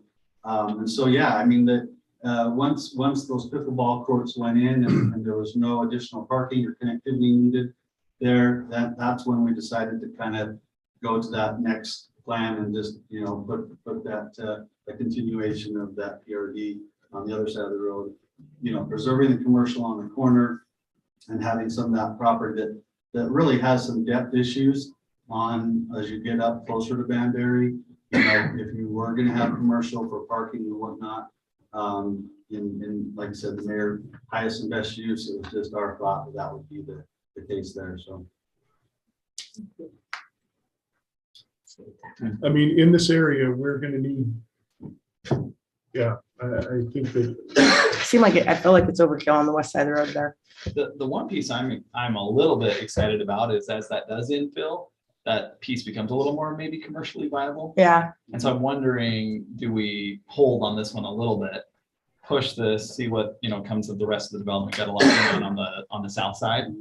And that drives a little bit more interest in that property, because right now it's not commercially viable because there's nothing there, no, it's just dirt. And dirt Yeah. to the south and to the east. And so I'm wondering if, we hold on this one, on this rezone, and see if that highest and best use materializes a little bit more. once it in between a park and those other townhomes going in there, condos, that actually becomes way more of a valuable area to build some sort of a retail something or another. It's just so small. It is small. I think It is could small. It'd be a little rough one. Maybe even an offices at Yeah. this time, Yeah. because we do have a there is professional medical office area next to it. on the other side of it. I can see some wisdom in holding off on that rezone. I agree. think That If you look at the footprint of the buildings that are there adjacent to it, they would fit quite nicely on that lot. Yeah, You're talking about the medical office? yeah. Yeah. Yep. It's actually a nice shape of it for it too. But again, I understand Mr. Craythorne's comments that, it is a little bit further off the beaten path. And that I could see some of the details of how viable it is. But Medical. with some good signage out front, I think it's still, you look at a lot of the stuff we have on the other side of the road over on Heritage Lane, and I don't think those have ever been empty. And that's just across the street. So on one hand, I could see his argument. On the other hand, I think we're running out of commercial, and I think this holds some viability still. Okay, so I think I've got a general sense of where everybody's going with that. This will come back on the next agenda for a vote. Let's move on to the next item. Application for zone change for property located approximately 2000 West State Road SR 193, Agriculture A1 to mixed use. Pardon the scrolling, just trying to get there. Okay, so we have 3 items on the agenda tonight that are very closely related. You're still in the project. Man, how many pages were there in here? 181. Doozy. I know it was a real light. It was a packet this week. doozy read.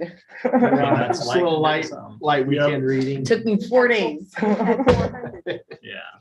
Okay, so the 3 items that we're discussing, like I said, are very closely related. And we did receive a lot of public comment tonight about them. And as I won't rehash the situation. You guys all know the situation. I'm also assuming that you've read the packets. Are we on F4? Well, you're on the right. We're on There's not F4. 3 there. There's 3 on the next one. So we're on the hospital one. Yes. Yeah. Oh, sorry. I thought we But were on the they're hotel. neighbors. People get them confused. Good grief. Sorry, guys. We're all kind of in the same area. Okay, so this item is also a big deal for the city. We did receive a little bit of public comment. The proposal is to go from A1 to MXD. We have the applicants here in the audience. We have HCA, excuse me, and Wasatch for the 2 halves. We've had multiple rounds of revisions and staff review for their proposed plans. They have had a public hearing with Planning Commission, and Planning Commission is forwarding on a recommendation to approve the project, the rezone. There are some specifics that we need to discuss. This is a development agreement item. The vote that's being forwarded to us is a 6-1 vote. There was 1 dissenting vote, and that was over some concerns over creating an entirely new zone. Their proposal is, that's kind of, the city has zoning authority over our zoning map, but their proposal is to go this route. And there are other variables, you know, that the city is definitely could explore, but you know, what they're asking us to act on is their specific proposal. In the packet, you'll see a lot of plans. I mean, this is a large development. You're talking about a hospital and a 300-unit multifamily project. The hospital's significant. Like I said, there's multiple rounds of revisions. They, especially on the multifamily side, to try to bring them into conformance with our mixed use ordinances. As you know, they have some really stringent architectural standards. They had adjusted their plan, and we've gone back and forth multiple times and reached a point where, you know, I think that they're mostly in keeping of what the ordinance says, but there were still a few outstanding architectural things where staff was still recommending that they update because the other mixed use developments had followed that, you know, we felt it would add a little bit more architectural character, specifically with the direction of the front doors to face. And there's also a development agreement that's included where, you know, there's kind of two schools of thought, where we had multiple items of what we call non-compliance to our MXD. We could have written that into the development agreement and specifically addressed each one of those items. So we call that the list option, or the other option that they felt would be easier, since the hospital was really going to have a hard time fitting into some of the architectural requirements, is that they proposed creating a new zone specifically for this project, which would be MXDH, and that basically puts as an exhibit their plan that gets close to the MXD, but also allows them some flexibility when they build the hospital. Okay, so my feeling on this is, first of all, I want to be very clear. I have seen no resistance to the proposal at this point from council or myself. So we're not trying to shut down what's going on, but I think that we need to make sure that we go forward with a path that we can justify as a standard in the city. So that one of the concerns I have is this discussion of MXDH started where? I mean, we don't have that zone. We didn't propose creating that zone. Where did it come from? It just came out of the blue, and we don't really have that. So I don't think that's a starting point at all. We certainly have within the development agreement the ability to allow whatever fits the particular opportunity, but I do not think that it's the right thing for the city to do, to create a zone on the fly. If we were to use this and create a zone, I think the zone needs to go through full discussions and create a zone not specific to one project. You need to create a zone that can be replicated no matter who the applicant is. And in this case, we would be creating a zone for one applicant. And so, again, no resistance to the project as it's looking right now. I think the key is, how do we administrate zones of the city equitably to all who might apply and universally, so that there's no prejudice? So these are 180 unit rental townhomes? They're not like individual? They're rentals. They're all rentals? Yes. These are Wasatch is a group of property management, so all their Fantastic. projects are rental groups. They have them throughout the state. We can look at some of the other ones that they've done. They're very similar, and I'm not going to contest that they've done well on those. Yeah, they do a great product. They do. So, I've looked at some of their developments. but I think Are they only, affordably rentals? I mean, That's like, again, if that's it's market driven. Yeah, there's no control that Yeah. the city has over any Yeah. of that. So all we 'cause really, I don't even think these. all I'm apartments really can built concerned for it. about is whatever we do, is it fair and equitable to everybody else that we allow? If someone were to make the same application, would they be able to do the same thing? Well, they'd definitely be able to ask. Yeah, right. Whether they. Under you the know, same yeah. parameters. And I don't want to maintain a zone for just one lot. No, I think, It's opening a Pandora's I would box. prefer to probably go the development agreement route, just because we have been kind of successful in that regard, Right. getting pulling things into a better fit. But I also am very cognizant of the fact that I don't like the way projects are being so far delayed because we take forever to, every jot and tittle has to be taken care of. Through the development agreement. Yeah, and just like, if we had a development agreement that right now addressed this, it looks like, is this the exhaustive list of what you found, or is this just a sample? This is the most updated staff report. Okay, so with the Based off their 20, latest plans. Yeah. so with the 20, it's got 21 and some change. Findings, I guess you'd call them. Yeah, I'm gonna agree with you. I don't want to hold anything up. Yeah. Yeah. But I actually think creating a new zone creates more delay than anything else we Well, could do. sure, yeah, I It's a agree. I don't Pandora's want to go through box. the hearing process and identifying that. So I'm in agreement with being welcoming and accepting of many of these areas that are, right on the precipice of meeting our code. And moving forward as quickly as we can, because I love the project. I think it's great. Yeah, me too. So, yeah, I don't want to speak for Paul either, but in consultation with them, the development agreement and the creation of the zone through the development agreement is, a transparent and legal way forward. It's just whether or not that's the path. we Like want creating to the take. zone within this, you said? Mhm. Okay. And we held a public hearing at mixed planning age zone? commission.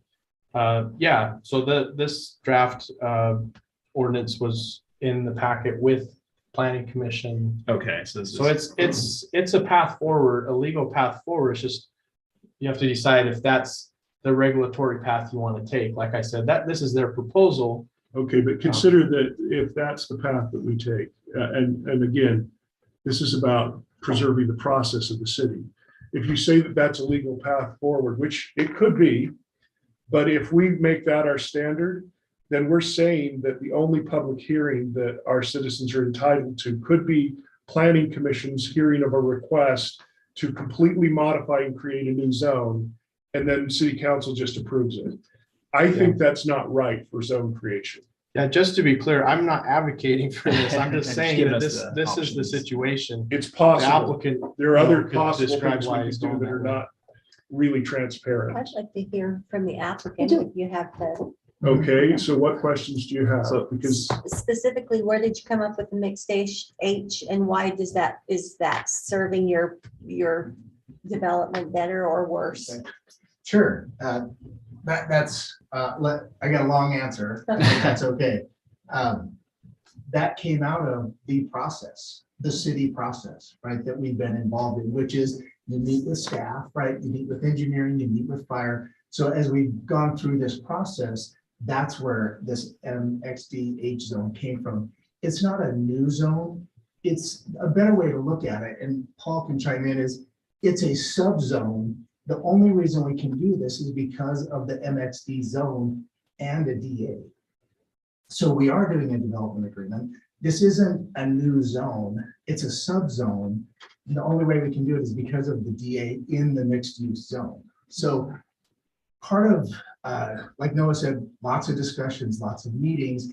Instead of having the spreadsheet and trying to fit the hospital into the mixed use standards, which are really designed for residential buildings, it was easier to say, let's create new standards, especially for the hospital, that will help the hospital to be flexible and marketable, right? And HCA can talk to that. But as far as the residential goes, Noah's right. We meet, I would say, 95+% of the standards: parking, open space, architecture, amenities. And a lot of those things we have more than what the MXD requires anyway. We're above and beyond. So I think there's some confusion about, we're not creating a new zone as far as for commercial 3 or agriculture 4 or something like that. It's really through the DA, we're creating a subzone with standards in a DA. The only reason we can do this is because of the mixed use zone. So basically, it's adjusting the mixed use zone specific to the hospital. Yes. But slightly is what I've read. Correct. there are other ways to do this. Well, I For example, understand that, but mix, or the hospital side of this absolutely fits within commercial. It could stay commercial. But we could do but the this other is half of one it. big combination development that includes And there's no Wasatch. reason we can't do it as one motion And see, and accomplish both. this is where I've been saying that in a mixed use zone, we need to allow for lots of different kinds of commercial. We should never limit the commercial within a mixed use zone. So I'm actually in favor of working through the commercial side, especially, like 200 feet. I still don't know why that's in there. And we've already got recommendations to change that. Yeah. But as far as commercial goes, our commercial needs to be much more lenient to allow for all those big ideas to come in. Maybe something we're not thinking of right now. I mean, technically a Costco would not fit in our mixed use zone. So that sounds like an issue. Because we all want our Costco. Getting a Costco. Probably. That's the only Yes, thing. let's- Now you know. That's our dirty little secret. We had the 200 That rumor needs to persist. Yes. That's right. But so I think I don't want to create because we don't really have subzones in the city. We used to have I can't remember what it was called, the R1 cluster that was kind of a special zone, and it was just a mess.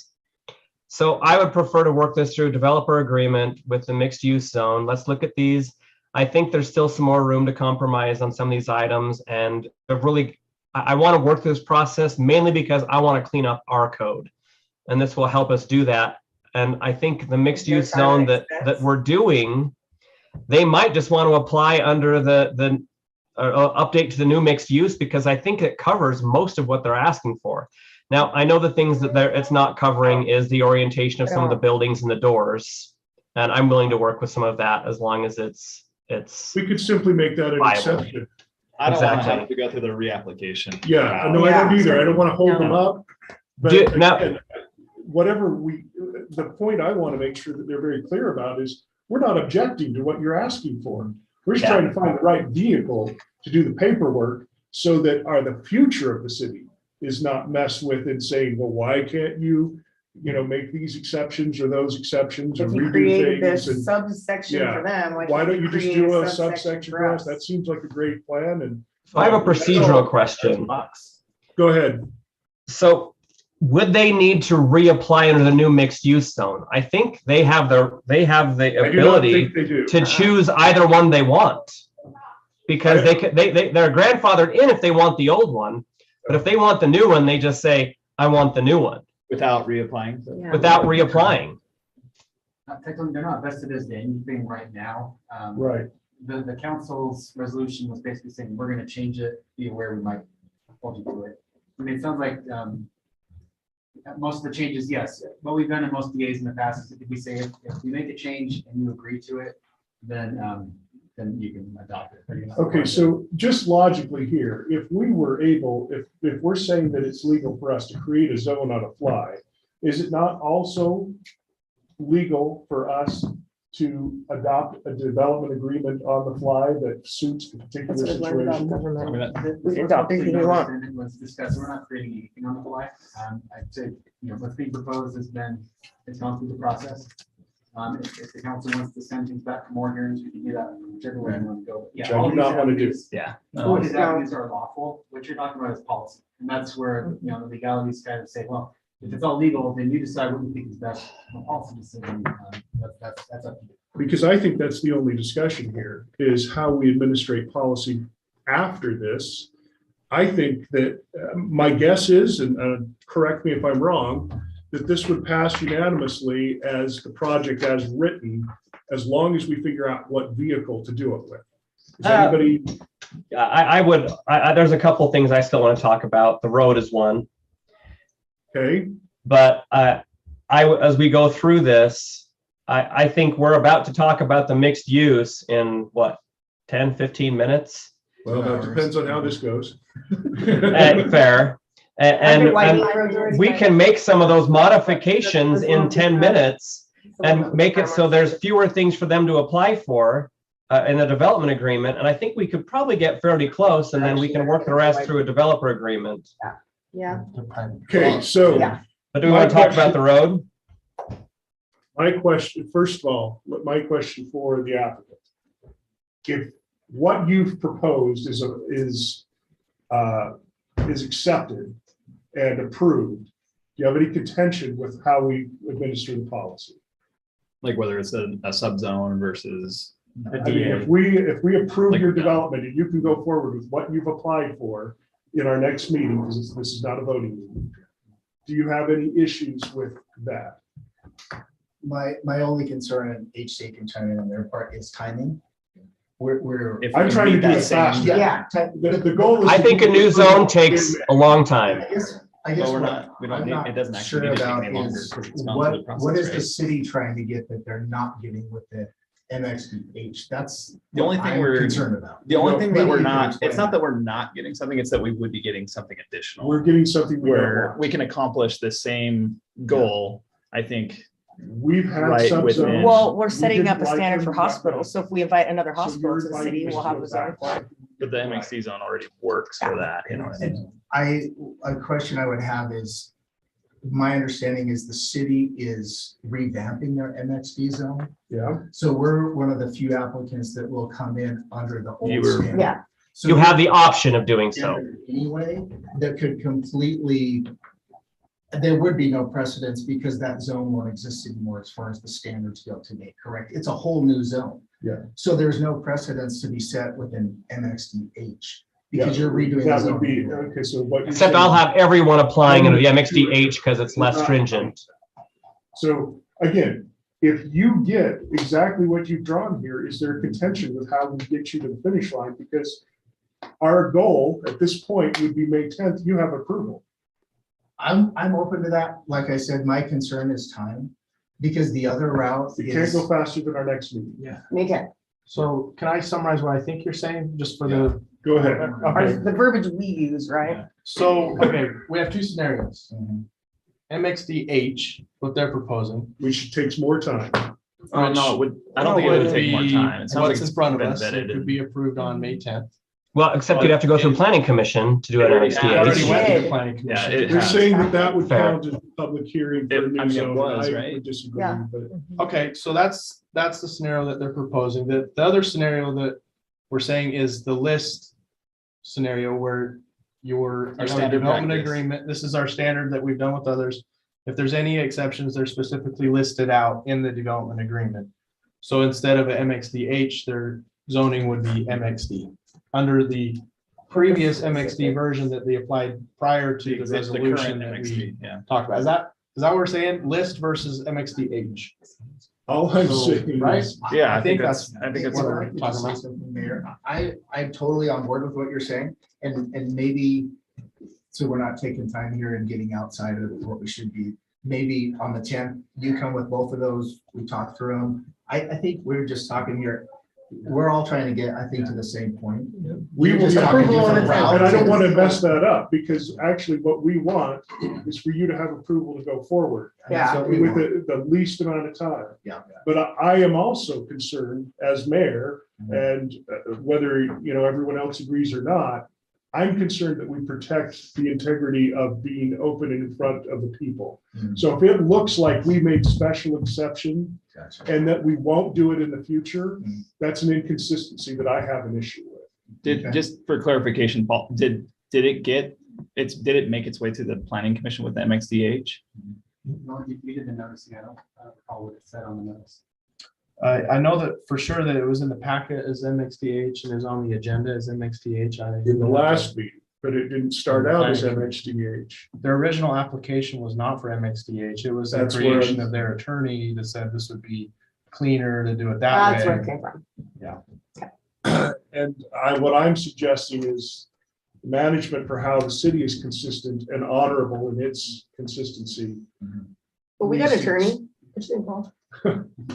Okay, so I think he's already weighed in and said. it may work for you, valid but it to doesn't necessarily right? work for us. I So, was hoping but you'd we repeat want for to the give you mayor. what you're asking for. Yes, so we could make that a short, process, and we could just move forward. But we gotta think about, every time we do one of these, we have to think about what does it do for every other applicant. So under the original MEX, we can do just the extra specifics on the, We'll The highlight list, areas yeah. that were We could. exceptional to the. yeah, and that may It's the keep it same- from Give a, them a development agreement that. Yeah, like allows it's for always everything they're been. asking. So let me move us on to- let me move us on to this part. Jordan, you said you have a few things that you'd like to bring up that are inconsistencies that you want to address. And anybody else, if you have one that you think is not right with what's being proposed, let's address those now so that when we come to the next meeting, that is not an issue. Jordan, I'm going to let you lead off. So one thing I want to talk about is under section 6 of the developer agreement in 6.4, it says the regional public road is considered a system improvement and the city shall reimburse developer for the value of the land and the cost of the regional public road by providing developer with impact fee credits pursuant to the sections of the city code. Now, I've never seen this before. I don't think the city is usually building roads through other people's developments. Yeah, I think correct me if I'm wrong, but part of this discussion was around the idea that this road is needed for us. And this is their property. They've never, I don't think you guys would build the road had it not been our insistence. And so I think that's where the difference is here. So that sounds like cost sharing to me, but this is outright, this will service their subdivision. If you heard in the public comment that one of the big things people talked about is they're worried about the traffic on Bluff Road, and they're all going to be going one way or the other. This is additional throughput for this, correct? I think we're deferring impact fees. Okay, so that would be, what we're suggesting here is Okay, well, I thought it says right in here. that is an option that we could accept, but we have not always done that. We have expected developers to put in roads that We haven't always had a that were on our master plan. yeah. It's our But first because it hospital. is a special service Yeah. area, we could allow for that. And I don't know that we've had that. We've allowed for it in other commercial areas. Usually is what we do as a city is if we're asking for something above what they need just for their site, and it calls it here a regional. So standard road cross section is 60 feet. Our collector road would be 66 feet. So if the city's asking for an upgrade above what they just need, we would usually pay the difference, which is we would pay the additional 6 feet. So is that the ask, or is the ask that No, we pay for the whole thing? They're asking to pay for the whole thing, and as they propose it, it's a 60-foot right of way, but our master plan asks for is a 66-foot right of way, not a 60. So they're asking for not only the improvement of the road, but also for us to pay for the land. So you're talking about, if it's a 60-foot right of way, it's about $1.6 million that they're asking for the city. And if it's for a 66-foot right of way, it's about 1.8. These are rough numbers, but they sent over those. And so, the standard package for a normal development, like you said, this is different because it's a hospital, but if it was just the apartments, I don't know if the city would be in this conversation, but Probably not. but so the options there is, yeah, the standard package is we would just pay for the 6 feet. But if it's in the realm of like economic development and incentivizing things, there's some tools that we can employ to incentivize the use. One of them, which you brought up, is we could employ the future impact fees that they'll be paying, but I don't think that will equal Not enough to get us $1.8 there. million. So the city will have to figure out how the heck we would even pay for that. So I do think that there's, I want to be a good team player in this, and I do see value in this project.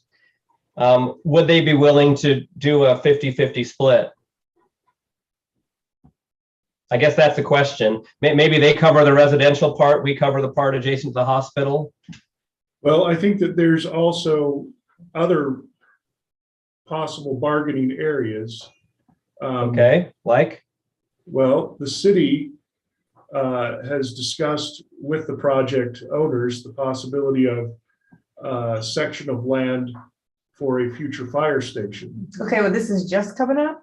No. Like this No, this This has section? been going on for a long time, Where, since the beginning, It might have been prior to your, Okay, yeah. before you got All right. on the council. Missed that part. they applied in November Oh, of yeah. last year, so. Yeah. Okay, That's so fair. We should I think probably it was catch up. within Aaron's heat map he showed with the. On there, yeah. He the- would the like locations. and the Okay, fact that ambulance transport would be a need Right there for the now, for the hospital. and it would be a service the city could benefit from. So I can work with the land trade too. That's fine. We could work with a land trade on this. That's a possibility.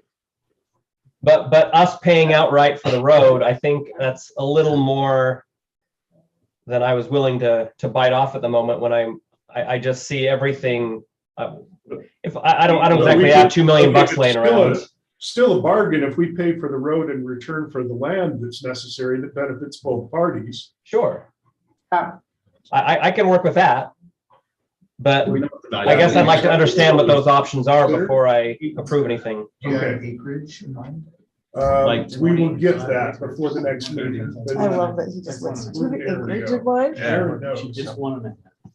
Oh, 1.5 These guys acres. are all smile with that 1.5 question. acres. Yeah, we Maybe two. talked about that, and that would Yeah. be something we definitely consider, especially on the I feel like that's south end Yeah, they're great. of that, kind of where the road. and Yeah, stuff. it's a huge, a benefit in your favor, so, yeah. Size of land we would need for a fire station on the hospital property to do a smaller ambulatory base station. No pressure. What is it? Or full fire pressure. How many square feet? Free. Acreage wise. It wouldn't be a small ambulatory station, it would be a full service station is what the Yeah. goal would be, and probably at least an acre. Okay, so we could work that, okay, so they're saying that we could work that out between now and the next meeting, so. Other concerns that you have, That was my primary concern. So if there's anything from anybody else. does anybody else feel like that's appropriate use of Are there- funds? I think. I that think was- Yeah, I it's- think we've it's great. talked I think about that's that. huge for the city, Yeah. Mhm. okay, so we'll talk offline and make sure that works out the details, but. I think that's Anyone great. else have a concern with the way So- it's, I have a question for Noah in regards to any of the, so we're gonna come back with the development agreement that's gonna highlight, likely the development Yeah. agreement and maybe some other option, but that's gonna highlight some of your 21 takeaways or the list of the 21 points. There were, I think it looked about mixed between the hospital and the residential portion maybe. I don't know the exact ratio, but were there any on the residential side that were like major? It looked like most of them were around setback distances. I noticed we were missing a sidewalk.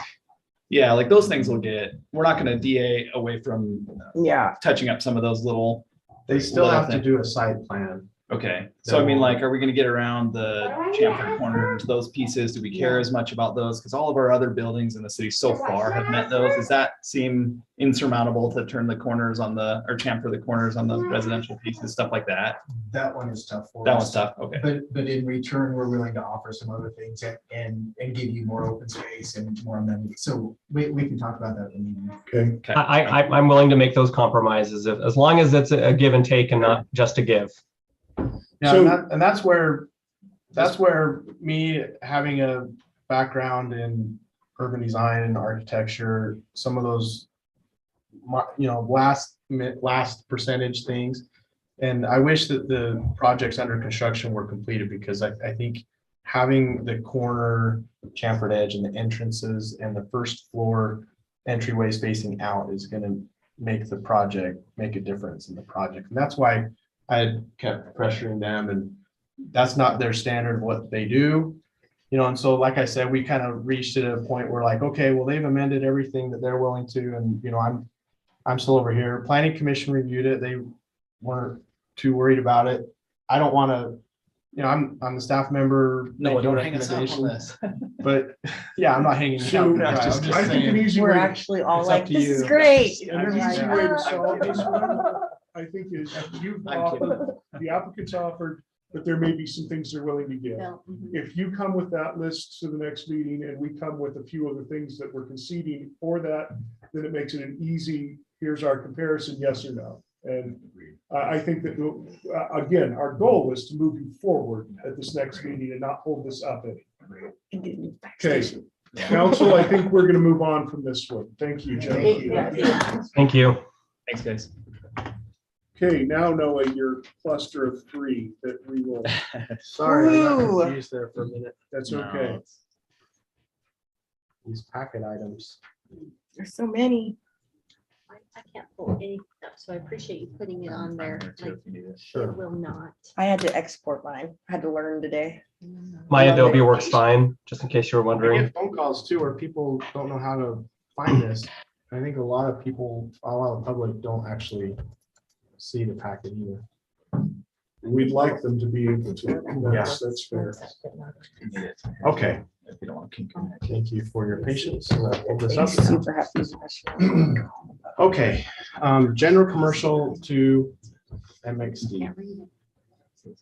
This is, so there's, like I said, there's 3 components. The first component is we have a currently approved mixed-use project called Monterey West. That has a hotel. They want to move the hotel offsite and in its place put 2 more apartment buildings, which would be 48 more units. Okay, that's the first item. Are we okay with that rezone from general commercial to MXD? The next one is the new site where they want to put the hotel. They need to change that from A1 to general commercial.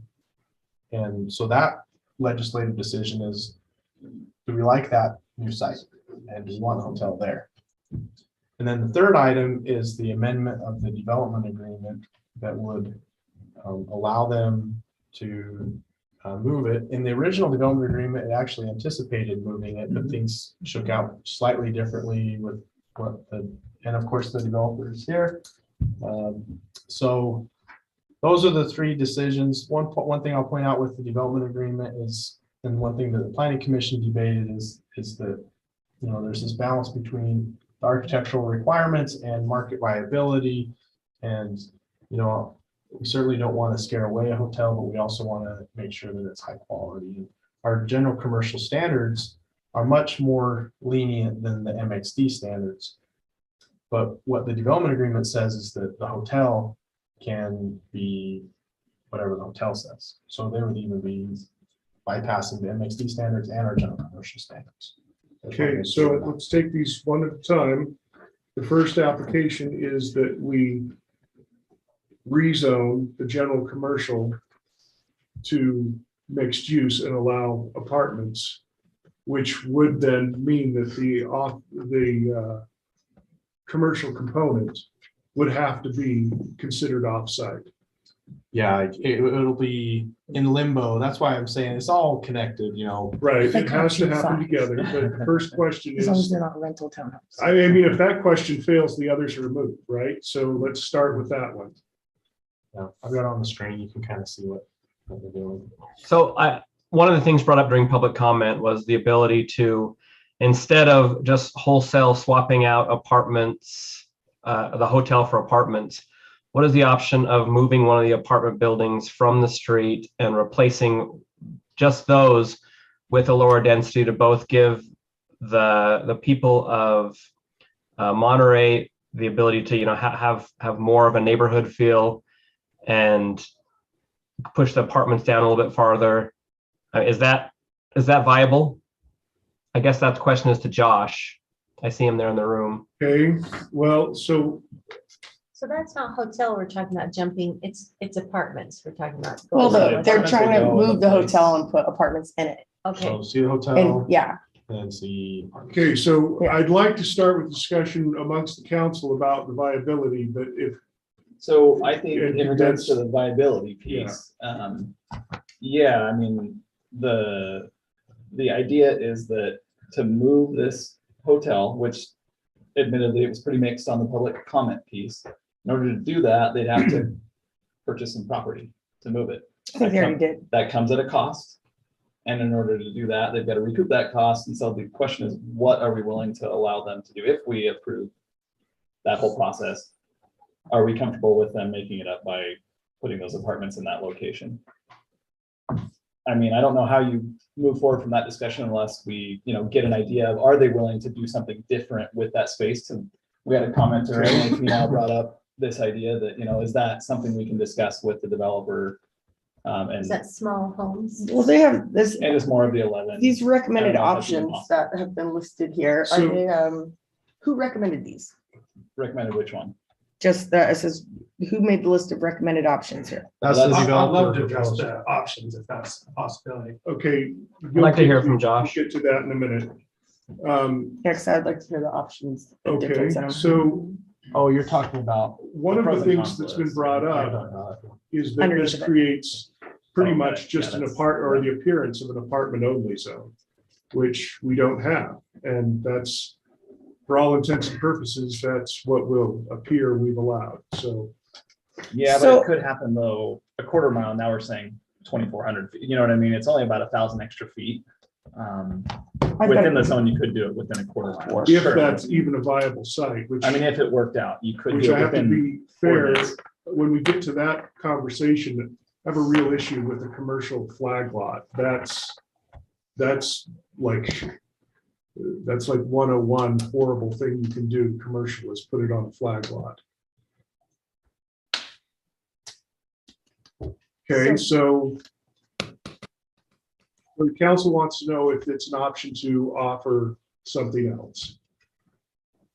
Okay, I mean, we have those Can I in address here, that? I just don't know if that's even viable. you address the question. Yeah, okay. I'm glad you guys asked that because I don't know where those 7 options actually came from. For us, it's pretty clear there's 3 options. And the whole reason we're coming back, even though some people have acted surprised that we're back, it was always part of the plan, as you guys know.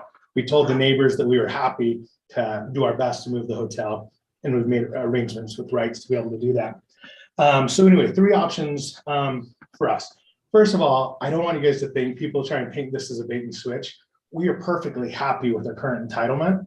And, you know, we would be happy to, file for site plan and move forward under our current DA. And it's a fantastic project. I'm confident it's a fantastic project for the city. It's a fantastic project for us. And so option 1 is you guys do nothing and we move forward as proposed. So essentially, I think a no vote would mean we're voting for option A, which is what we've already got, which is what 3 of the the council members have filed a referendum against. So that would be weird, or at least signed a referendum against. So that'd be kind of weird if that's what you guys vote to do, but that's fine with us and we like that project. Option 2 is exactly what we proposed that no is shown. We moved the hotel to the west. We tried to keep it within the quarter mile. We talked to Wasatch, they weren't willing. We knew the hospital had excess ground, and so we thought that we could purchase part of that. They weren't willing to do that. Wasatch wanted the entire thing. And so we kept looking at the next best option, which put us across 2,000.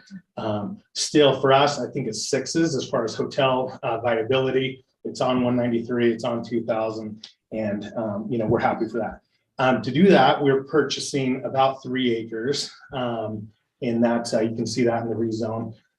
As was alluded to, that comes at a big cost. And so we need to find a way to offset that, hence the additional apartment buildings. 48 units might sound like a lot, but actually purchasing that 3 acres moves our average cost per unit actually up. So it is more expensive and less efficient for us to do it that way. And that's what we told the neighbors we're willing to do, and we're happy to do it. So that's option 2. Option 3 is if really this hotel is as unpalatable as some have made it out to be. And Dave called it a terrible idea this week. I think he's called it embarrassing. If you guys feel that same way, hey, we don't need to force it down your throat. And if you want to swap out the hotel for something else, we'll do something else. I think it would be unbelievable since the city's, you know, wanted and courted hotels and wanted that since 2014. And it would be a major win for the city. So that's also an option. What's not an option for us economically is to, remove apartment units, add more single family, switch to townhomes. A lot of those other options that were listed as number 3 through 7, those aren't options to us because we're already a little out of balance financially between doing the buffer right now, the single family homes, purchasing the extra ground, and going out on the limb for a hotel in a market that's, you know, a little maybe immature for it. We're willing to do all those things, but we can't push it further. So those are the 3 options for us. Do nothing, scrap the hotel if you really want, or move the hotel and replace it with 48 apartments as approved. And again, this is not us trying to bait and switch, but the city filed a well, not the city, but residents led by Dave filed a referendum against it. And so we thought we can be a team player. We can move the hotel. And so that's why we're trying to do this. They're trying to characterize it as a bait and switch, but no, really it's a compromise. But if you guys don't want to do it, we're happy to move forward with planning. Thank you. So my truck driver father was in town this weekend, and the first thing he asked me was, "Don't you guys got a hotel for folks to stay in?" I was like, "Funny you should mention that, Dad." So I like the new place that it would be moved to, and I think a lot of the citizens do too. I was against it being near the schools. Also, I don't think it's an appropriate place for a hotel. And although it's a weird lot, I have a feeling it'll probably free up some more of that farmland around in that area to in turn turn it into something more commercial-ish. And it's not a lot of, there's those rundown houses over there that, and a lot of unused farmland that it's just sitting. It's not, they're just very old and falling down. Yeah, I like those houses. They're great. A lot of good friends I know live in those houses. I think some of them have been here tonight. I think we need to a little easy going there. But yeah, I think obviously we know that they can move forward with the project as it is. And I think we need to decide amongst ourselves. For me, it comes down to what the economics say and what's the best product for our city. And if the project makes a little more sense, brings it a little more value, you move it. If it doesn't, you leave it. And I mean, the project's vested. Obviously, more property becomes more property tax. So, you know, I would lean a little bit more towards the moving the lot or moving it, you know, further west. Yeah. But, but what do you think, Jordan? What is the projected room count of the hotel? Can I address that too? Go ahead. Okay, wonderful. So initially we showed a 52,000 square foot hotel, which was about 84 rooms. There was concern and people said, "Oh, you're overbuilding it. It's a single purpose building." As we were negotiating the DA, that moved to 30,000 square feet. We are only required under our previous plan to do about 5,200 square feet. So we are still 6 times that, you know, 10 times under the original proposal. What we're proposing in the new DA is let's build what the market says is viable. People showed concern about, hey, what if it ends up being dark? What if it doesn't succeed? If you guys are worried about that, I mean, you guys don't want us to fail. Of course, we don't want to fail. We said maybe we build what the market study says. In the version of the DA we've gone back and forth on with Paul, we did say not, you know, under any circumstance though, it's not to be lower than the ratio required by the zone with the 36 feet per 1,000. That would still put us, even with the additional apartment buildings, like 7,000 square feet, which just isn't practical for a hotel. And so anyway, it's gonna end up being bigger. We just don't really know, is the magic number 24,000? Is it 30? Can it support 40 or 45? I mean, ultimately, if it will support it, the bigger it is, the more money we'd make. But you know, that works against you too if it can't be supported, of course, by the market. So that's why we propose that. So the math I'm doing in my head is primarily around traffic, because a hotel I feel would bring additional traffic to the area. And if you told me that, you know, you're putting in 48 additional apartment buildings, if you put in a hotel that has, you originally said 84, I believe. It's 2 more apartment buildings, Jordan, just 2, Yeah, it's not 48. 24. Sorry, 48 additional apartments. Units. Yes. Thank you for the clarification, but yes. As far as traffic goes, I think a hotel would be significantly more traffic, but if suddenly there's fewer rooms in the hotel than there are in the apartment buildings, I would wonder if the hotel is actually less traffic. I guess that's what I'm trying to figure out. So you didn't help me with that at all. You mean whether it should be moved or not because of the impact on the neighborhood, the surrounding areas? Yes. Depending on traffic, yeah. Yes, because essentially you're going to have a car for every room, where an apartment, you'll probably have 2 cars for every apartment unit. I just want to make sure that we're doing the best thing for the citizens in that area. Parking also wasn't there. I don't think we've done that analysis. There's formulas out there. The ITE will tell you what trip generation based off of land uses. I haven't seen any. So But that would be easy, that would be But hard. you guys did some. I would put We did some forward, traffic studies. okay, so I would put forward that there are other parties interested in building a hotel that's probably a better fit for the city as far as placement goes. So, I don't agree with that because we've got a hospital. Right across the street. And right down the street, we have a temple. And so that's very subjective to say it's a better location. okay, so. And I that didn't road usually is interrupt stretching you, out, but let's go 2,500 ahead is and supposed to say, come out now. I It's finally believe for we grant. have options that are better for the city. And they have been approached, and it's a possibility that this is not the only hotel option the city has. So I think that should be considered. Have they been here? Have we talked to them? Like, do we Yeah. know who they are? Because at the moment, for me, this is No, all we I've do. seen. Yeah. So for me, this is the only, Okay. yeah, And that's fine. And that's who you address, who's before. for you. the, yeah, because I don't see any other packets. I think, isn't the bottom line, it's been approved and. It's invested. already here. Yeah, I mean, the only question before us right now, in my opinion, Which is His push that off you and doing the replace, commercial. is you replace it with some other commercial that would be better fit for the area. And let the hotel go where it's probably a better fit. So in that case, though, we would end up with 5,600 square feet of commercial. Is that a fair assumption? That'd be the That's what minimum would be ratio required, yeah. for the ordinance. If we, yeah. So you'd be looking at, what is a Dollar Tree?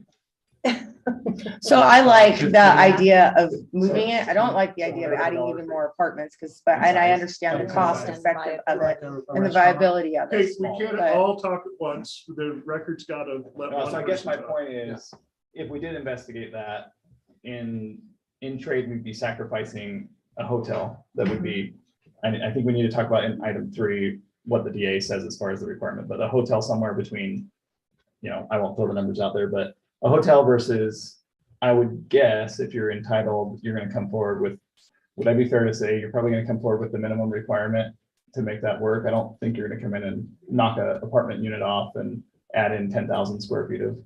Why Yeah, not? At our current location. I mean, because they're off of vested. 300 South, it's not a really prime retail location. I mean, it doesn't have frontage on 193. We felt like the hotel would work because people are gonna book online and they're gonna map to it. It's more of a destination. You don't need that like visibility. Oh, hey, I'm gonna pull over and use that restaurant. So I don't believe, and Wrights are much more of an expert when it comes to the commercial, but I don't believe that there's a ton of commercial viability on our current path. Is that something we can address with Wright?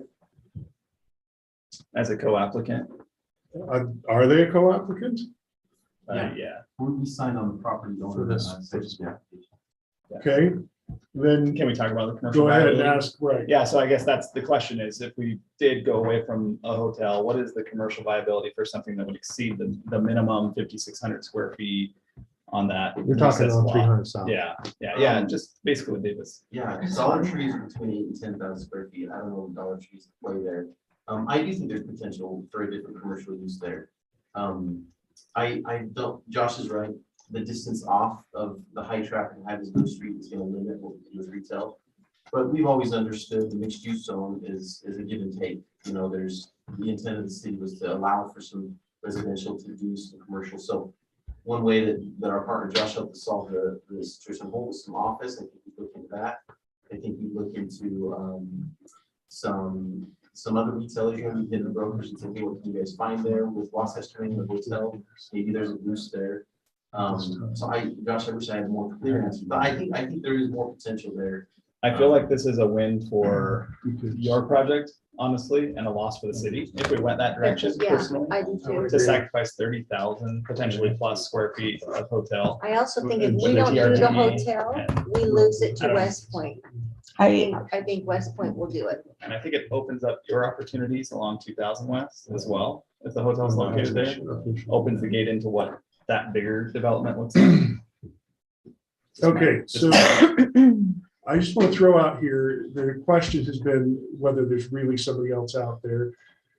And I'm going to tell you as much as we're allowed to say at this point, but another group came forward and asked if the city would be amenable, and even in our meetings came forward and asked if the city would be willing to consider a hotel on 3,000 in Antelope.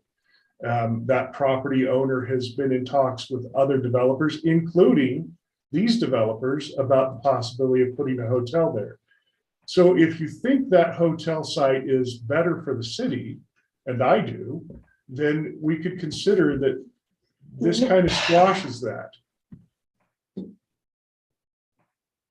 No, and No. so my opinion on that is that there's no reason there should only be one hotel in the city, especially with projected growth, especially with West Davis corridor, and especially with what we have coming in, which is a temple, a hospital, access to a park at Antelope Island, and that we are the sole road in and out of that great place. And I think that we have some huge opportunities ahead of us. We've also heard from some other property owners towards the on 1700 that I think that they would be able to, that a couple of hotels is completely viable in our city with the growth that's coming. And I think that it is a fantastic opportunity that if we walk away from that or set it aside because of what could come to pass, I think that would be a loss for our city. And a hotel doesn't place itself where it's not viable. So if there is somebody who's interested in building something that costs millions and millions of dollars, then I think that we believe their market study rather than an anecdotal suggestion from us. Maybe they could show us. What do you the market think, Steph? study. I've already shared my thoughts. I think that the economics indicate that the better location is on 2000 West and 193. Mhm. I think there's a pros and cons list here, and I think the pros outweigh the cons. I also like the point that this will actually spur additional commercial development in that area. You'll get restaurants moving in adjacent, like in the other area, they're kind of landlocked, and there will be some restaurants that move in around the hospital. But this just adds an additional zone for commercial to build up around this. I think the 2000 is the better location. Now, if there's another hotel, I'd love to see it, but right now I have to work with the information I have. Yeah. I agree with Jordan on that. I think my holdup was the schools, like I said, and I think that's a great location for it, and it'll open up a lot more opportunities on that general area. So I don't like the idea of more apartments, but I understand the give and take of the MBX. So since we have right on the hook, are we allowed to allow them to conjecture on what they think will go in around this hotel since they own the rest of the land? Isn't that I true? don't think that's appropriate. Do you? I think I'm considering a site and I'd like to know what's going in around it. I think it's highly okay. If there's anything currently It's a going in work around it. session to converse about this, right? I'll let Paul tell me I'm out of order. So, really? Okay, so I'm gonna say that we've resolved the first question, which is, can the hotel move? So that's been addressed. The second would be, can they put apartments there? And it sounds like you've resolved on that as well. Am I correct? Yeah. Any objections? I think it's lower traffic for the community. I'm gonna swallow that apartment pill hard though, just Yeah, so I we're agree. clear, because I don't like those, but we know there's no other way for them to make money. Okay? Well, that we want to limit the traffic to the area, and this would actually limit the traffic, don't like which seemed to be the primary concern. I've been an okay, my life has been okay, and I live in an apartment. I bet some of you have. as You know, well. yeah, I think- I and they're think we not move on those, and- where it's at, they're kind of adding those two out of, I've even lived in an apartment next to a house. You're not which is really gonna see crazy. I know, but the people next to me survived. They didn't, there Right. was, I survived. and nobody My was kids molested. survived. Yep. I don't think you're really Okay, gonna I see those extra two buildings. Think from we the can move on. side, but- So the last question is, are the requests to amend the agreement for the size of the hotel? This is where I struggle simply because I want to go market viability. I think I'd like a number. Yeah. Jordan, what are your thoughts on the market viability piece? Like the 30,000 versus market viability size? so my thing is, if we end up with a really, really small hotel, I guess I want to make sure that I am getting the bang for the buck I'm hoping for. Now, I agree, you don't want it to be dark, but at the same time, it's okay for some rooms to be empty in the hotel as long as the hotel doesn't go to business. But at the same time, we're gonna have to work through that. I don't want to just give a blank slate. I'd like to apply some pressure. Well, and Jordan, I felt comfortable when we originally legislatively moved forward with, I mean, the 52,000 square feet felt great, right? And then as we got to 30,000 square feet, it's like, okay, I mean, that still makes some sense for, and now we're offering 48 extra units. I say, And then, I say yeah, we keep that. I feel like I'm getting less for my money. And give us a number that we can. I like the build. 52,000. So one thing that the council can address is that no hotel will open without a market study. So you could ask to see the market study for viability, to judge the viability as part of the due diligence. so are you thinking if we saw it and it said something different, we would say, okay, thanks, No, but build you it? can have, that's a data point that you can ask. No, I know, for. I'm just saying, what would that change at this stage? Like, if we had asked for it prior to the legislative earlier. approval, would that? Paul, you look like are you gonna say something, or are you? So this does involve some legislative, so I don't want you to feel like this is an administrative kind of decision. The decision on whether to amend this DA, if you don't, then they build a hotel, a 30,000 square foot hotel where they promise. Sure. That's their vested in. So, and they're obligated to do that. What they're hoping is that we can get a mutual, this is a mutual agreement or it's not, right? So if you don't agree to it, then we're just back to status quo where we were.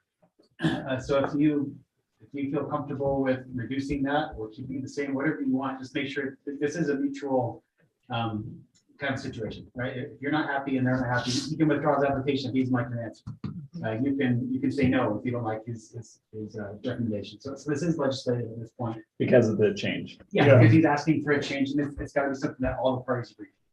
And see, for I like me, a number. I like a number. so Jordan? Thank you. So for me, if I'm agreeing to more apartments, it's got to be at least the same as what's there. Otherwise, I should leave what's there. Mhm. Over. Okay. So Any other thoughts? I agree. if I can just point out, so what's on the screen that I tried summarizing what the development agreement does, 1 through 9. Planning Commission went through these in detail. And they are forwarding a recommendation. So the number 5, the parking. That's what it was. Before relied on some shared parking to have adequate parking on the apartment side. And so this would dismiss that. There were short 22 stalls. Planning Commission was like, no, that's not okay. The other thing was on number 9, it had an architectural exhibit of what the plans they originally submitted. And what he originally had a hotel that had an indoor swimming pool, patio, fitness center, some of those amenities. And by deleting that from the exhibit, we wouldn't know what kind of amenities. So Planning Commission wasn't comfortable with that either, but they were comfortable with the rest of the items. Like Paul said, you guys have some legislative discussion for the rest of the items, but that's just where Planning Commission was at. Is it possible to explain what our purpose were behind some of these items?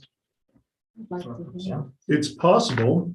The question at this point is that change anything here? So yeah, I mean, if we can go through these real quick, I know that there's 9 of them, but so the first one I have no issue with. I think that makes sense, right? If we approve that, the name's got to change. It's a partnership. There's no issue there. Obviously, number 2, that makes sense because we approved it. Now it goes to the site. Then the 48 extra units we talked about in item 1. The 30,000 square feet, I think we all agree that should remain in place. Yes. That sounded like what we said. I Is think that 30,000 is a good number. and then 5 on the parking? I think we want to close that loop because we've had parking issues in the past. We want to ensure that we don't end up with a shortage. Do you guys agree on that, or I think Planning Commission's right on that one, in my opinion. Yeah. Okay. Number 6. And the amenities are right on that too, because you want something that what they're gonna have, it'd make it worth it. Okay.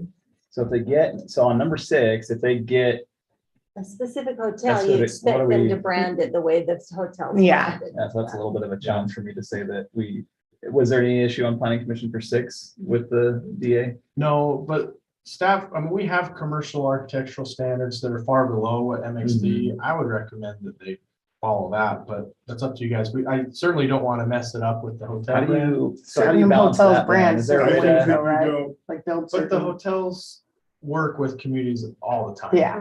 But if Park you City, come into you a go to Park City community and Hotel. they have, Park City Hotel, let's see if you can and find our it. commercial standards aren't Park City standards. No, Um, they're close. but they, is what you don't They're more want is. rustic. No, well, I think you guys are thinking of the MXD. The actual general commercial are much lower.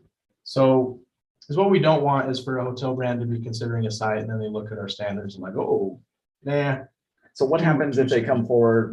I just want to walk through that process. So they come forward, they get a name brand and then. okay, kind of so we don't meet depending on those who comes standards. in, they can make an application, say, these are our standards, would you Can mind we still amending? amend it at We that? could still amend it at that time, and I think that this discussion is probably not appropriate until that happens, because one hotel chain is gonna ask for something totally different than another, and we don't really know what that is until they come forward. But they're asking for us to dismiss all of our standards and just. And I don't think that, I think So you we're don't saying hold to the change, standard, hold to the commercial standards. Yeah. I think you hold to all standards until you have a specific request. Fine with that, as long as we Yeah. still have the flexibility. Is there anything that would inhibit us from being able to, I do not want to be in that situation where we, end up with No. just, We we drive somebody out of town because we. We've go, had, "You gotta-" we've had people make multiple applications to amend the development agreement. and It's really never set in stone until it's I think done. you have. Yes, he has. He's done it more than once, so that's a So I'd great be okay with example. that if we can. Can I tell you why, I guess? No. It doesn't, I don't think it's. Okay, so go on to number 7. So then, Yeah, so so that's the basis there is that we want to tie the commercial. Basically moving it to the new last fear that building, we right? have is that somebody will just build an apartment building and then jump down. Yeah. So right now, it says that they have to, they can't get occupancy of their last building until. So this. I think it needs to be the last Move it to two the new buildings, because if last. we're replacing it with 2 buildings, build the hotel before you fill those other 2 apartment complexes. Yeah, I think that you have to hold some standard to the commercial element has to be built before you Yeah. can clear town of the rest of the development. So this is just moving it from the last to the new last, though, right? here, Yes, right? yeah, Okay. because right now they have 6, So we're built, saying- 6, they'd be moving it to 8. So the question is, do we want to make it more? 7 instead of 8. I think you have the What did same we do 6. on? What did we do on? I think, yeah, I think you can't build the rest without fulfilling the rest of the This obligations. one's not negotiable, and I can explain why if anyone wants to know. I'd love to know. So this one's non-negotiable for us because we have to get financing for this. And a bank can't look at it and say, okay, you have 7 apartment buildings. Wait, you have this weird side agreement that maybe you can't build half of them? How is a bank gonna be able to underwrite that? They can't underwrite that. And a different bank is likely to lend on the residential than the commercial, than the hotel. And so they're not gonna want to say, hey, my project's dependent on something that I have no control over. And so that gives us a lot more flexibility if it's, Leaving it to the last building. leaving still? it to the last building. And on top of that, we're standing taller on this than anybody previous. Before, it's been these bonds and these different things. We're actually the only developer that's actually built our commercial. And so anyway, we're going bigger than people have done in the past by actually tying our last building to it. I don't think any previous application's done that. So I don't think we're asking for too much. I mean, that makes sense. I don't, again, we don't want the financing to be the, The thing that holds it up, yeah. especially if everything else they're able to fund. Yeah. What, Jennifer, Jordan? So can you clarify that? So we are tying it to the last building or we're not? Yes, we Still are. tying- It was already tied were to the talking last about making it building, but stricter. because we're increasing the buildings, we still tie it to the last building. The new- Okay, yeah, I'm good with that. The new last. Yep. Okay. Number 8. So that's more just making it quarter to the distance it is.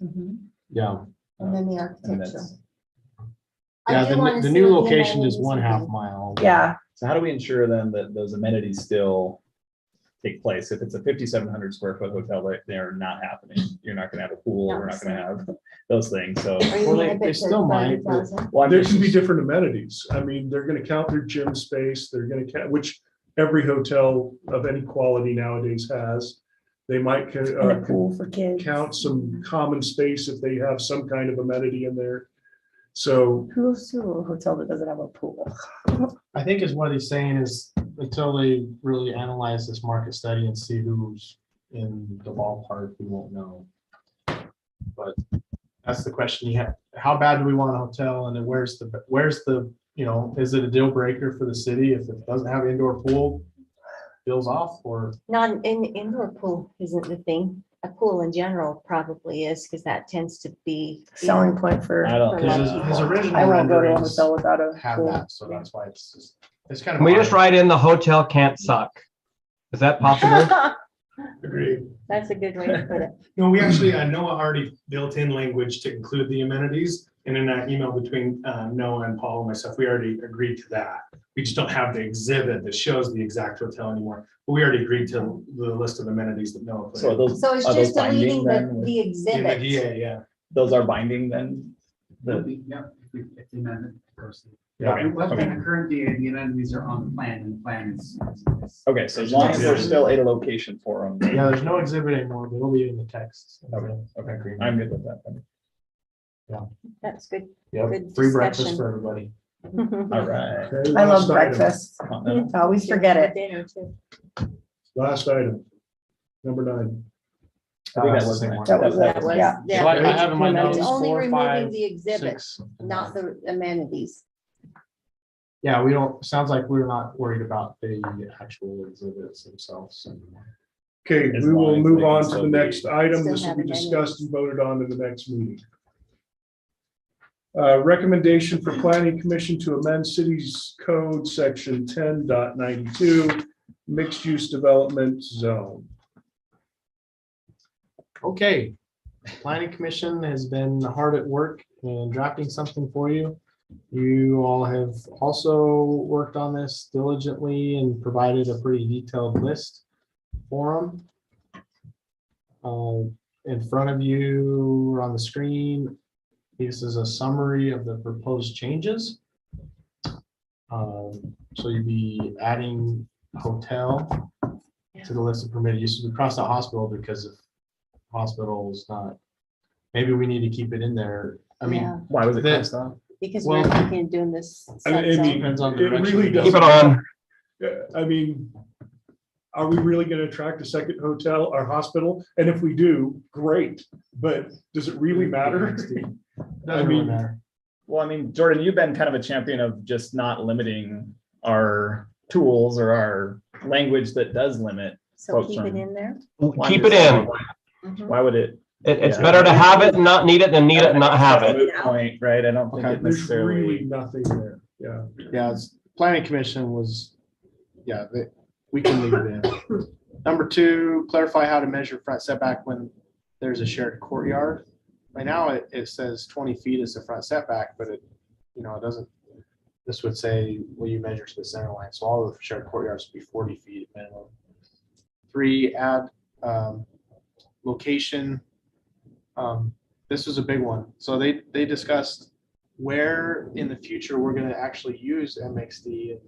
You guys talked about only allowing it on state highways or major roads, and they kind of took it a step further and they said, I don't think we're going to see any more of these projects unless it's in the town center, because they liked the original vision of the zone, which was more smaller scale, kind of like a village center. They didn't think it was ever intended to build a hospital in that zone or build some of these larger horizontal mixed use. So they felt like the context was most appropriate only in the town center overlay in the future to be used. So in this scenario, 193 could never attract another MXD project. That's what planning commission is recommending, and they look to the general plan. If you look at the general plan, the only place that you have high density housing was on Antelope. But So that could they're all just saying change. Yeah. Yeah, I'm not okay with that. Yeah, I'm not either, because you I never know what parcels are. Yeah. I gonna- think that's a great. So I would throw that one out. If it- And I was actually not so much just state highway. I just said arterials. Right, major roads. And if in the future we get those in another place, that could be You vet it, considered. you decide it. Yep. You don't limit it to say it can't be. a Every one whiteboard. is its own application. Okay, number 4, make a requirement to start the commercial before completing the residential. So like we just heard, the last one was becoming kind of the standard of what we've been doing, is that they can't get occupancy of their last building until they build the commercial. They didn't, planning commission wanted to move the bar higher and say it's the middle building now. So you can't get occupancy of the middle building until you have all of your commercial done. I mean, But they just talked about how the financing for that works. It kind of tethered to it. prohibits because it's tethered one to the other. and also, Yeah. Not if it's on the same site, it's the same financer. In this case, he's saying that because it's 2 different sites. Okay, so aren't a lot of them ending up being 2 different sites though? Well, that's a question of do you want to allow that anymore? So that's number 5, is they're saying, don't, this loophole of offsite and carving it out for yourself so you can excuse yourself to some requirements. They're just saying, they thought that it was being abused, and they I felt agree with them on it should that. just I don't be agree with them stricken. all So in that much. case, the 50% would be on the Right. website. But I don't know commercial lending, but from my understanding is commercial lending and residential lending may come from separate sources, even if it's on the same site. oh, okay. I think that depends on the total project. Yeah, I don't, I'm sure somebody's smarter. I think that's a little bit tough for us to decide on if we don't know that answer, I think we'd be speculative at best. Probably depends on bank financing. So I think versus maybe that's probably something that, financing. We probably need to keep that in the parking lot and discuss whether that one makes I would maybe sense. not make it a rule of the zone. I would maybe make it contingent on the project. Which one are we talking about? I'm sorry. Number 4, Talking about completion of the project before they get occupancy of the residential. the recommendation was to If get you to don't- 50%. If you don't, yeah, the recommendation is that you do it at 50%. I think that you probably need to go project by project, because if the applicant says that's not a problem for them, then you'd want to hold the standard to where you want to get your project. We've allowed different development agreements already. So I'm just suggesting that you do it by, by project. Well, the current language just says that the commercial cannot be omitted and that you'll figure something out in the development agreement. It just. Yeah. I think we state at a minimum, the commercial, similar to what's happening on Josh's, is before the last building, and don't say unit, say building, can be granted certificate of occupancy, the commercial has to be done. And I don't know, is there any incentives for getting it done sooner? Yeah, maybe it's. That's not a bad idea. Carrot rather than otherwise punitive and trying to suggest to them what their financial issues are, because we really don't know. And once again, unless you've gone to the bank and requested that the stipulations the bank places on you, they're just enormous and you just don't know. And that could put a kibosh on everything that we do. Especially So, with rates increasing. yeah. I would say that for that reason, you also don't know what the future holds. Lending regulations or requirements could change dramatically. So I would avoid putting that in the zone requirement Putting and the stick direct- with develop, put it in the development agreement, because. But I then think there needs to be a minimum standard set at, on the last building. Could it be Because around we have some projects that are like a bond that, like. Yeah, we put a like bond in Josh is place and saying, it's it's like not $250,000 really bucks, and it's not gonna be, in the overall scheme of things, it's almost immaterial, the value we put in that. If you're gonna do it that way, it has to be cheaper for them to build the building than it is for them to not build the building. Yes. I True. agree. I think Yeah, staff just felt a little uncomfortable when it comes time to draft the development agreement, and we're all, it says that you have to do the commercial and it will be secured with the development agreement. Well, what does that mean? So that's why we wanted to have something specific. It seems like the last building is working. Would it be fair to say then, maybe to kind of agree with what you're saying, Dave, certificate of occupancy for the last building unless otherwise Yeah, that could be done. identified in the DA? Yeah. That way we have the option of maybe incentivizing them coming forward and saying, I I don't know what really that like incentive the- looks like. Yeah, I really like the idea of incentivizing earlier. What do you incentivize them with, though? Huh? What do you I don't know. incentivize them I mean, I'm with? open to it, whatever. we- Density?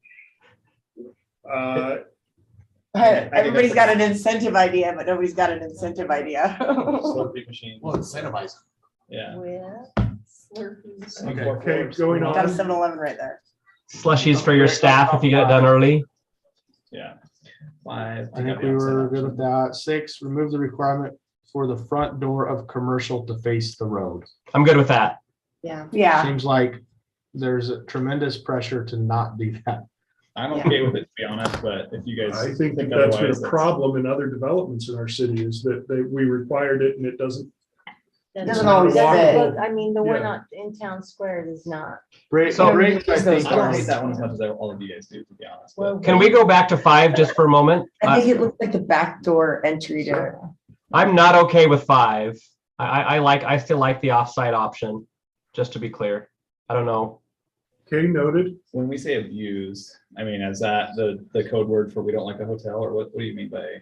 no, it says, I trying to figure out what that means. I Well, think there's that not a too clear often. definition. people We literally look have at had it something- We've had it one time, right? Well, no. So we also had it for the drive-throughs because the drive-throughs wouldn't have worked in the mixed use. So over on the Briggs North. I mean, But if we fixed the mixed use commercial to allow more options, then they wouldn't have done that anyway. well, if we Yeah, have a definition of what offsite means, because what's happened in the past is they come in with one piece of property, one site, and then they're like, well, this part's our commercial and we don't want to do these standards. And so now we're going to carve that off and now it's offsite. But it's always on site. We're just trying to find a way to not do the architectural standards. Yeah, we just need to make our commercial section a little more. The commercial that you're asking for, because it's the commercial places that have to buy that, who are saying they don't want to do that, so I don't think it's the developers that are saying we don't want them to hold to that standard. I think it's the people that they're trying to fill those sites with that are saying we don't want that. That's not the housing for our business.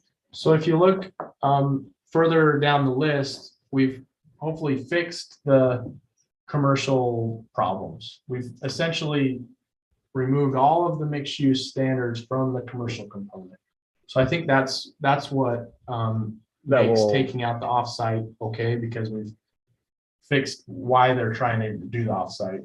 Would Briggs North be allowed under this ordinance? What? Would Briggs North be allowed under these Yes. additional rules? Okay. Yeah, they would have been very happy to have these in place. but would the hotel project be The allowed? hotel would have been that too, because they manually carved off a piece of their own property to call it offsite and zoned it general commercial. This.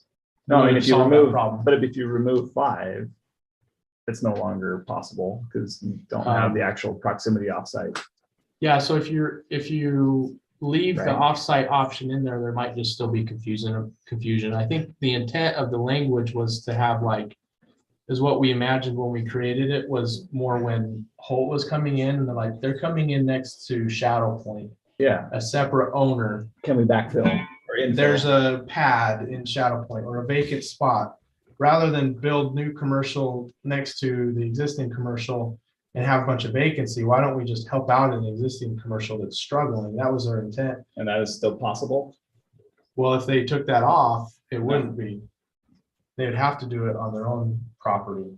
So if you want to keep it in there, that's I don't fine. think we found a use case where they actually was, I mean, the point was that it would be a struggling nearby location, and we haven't really found that. It's been create new sites.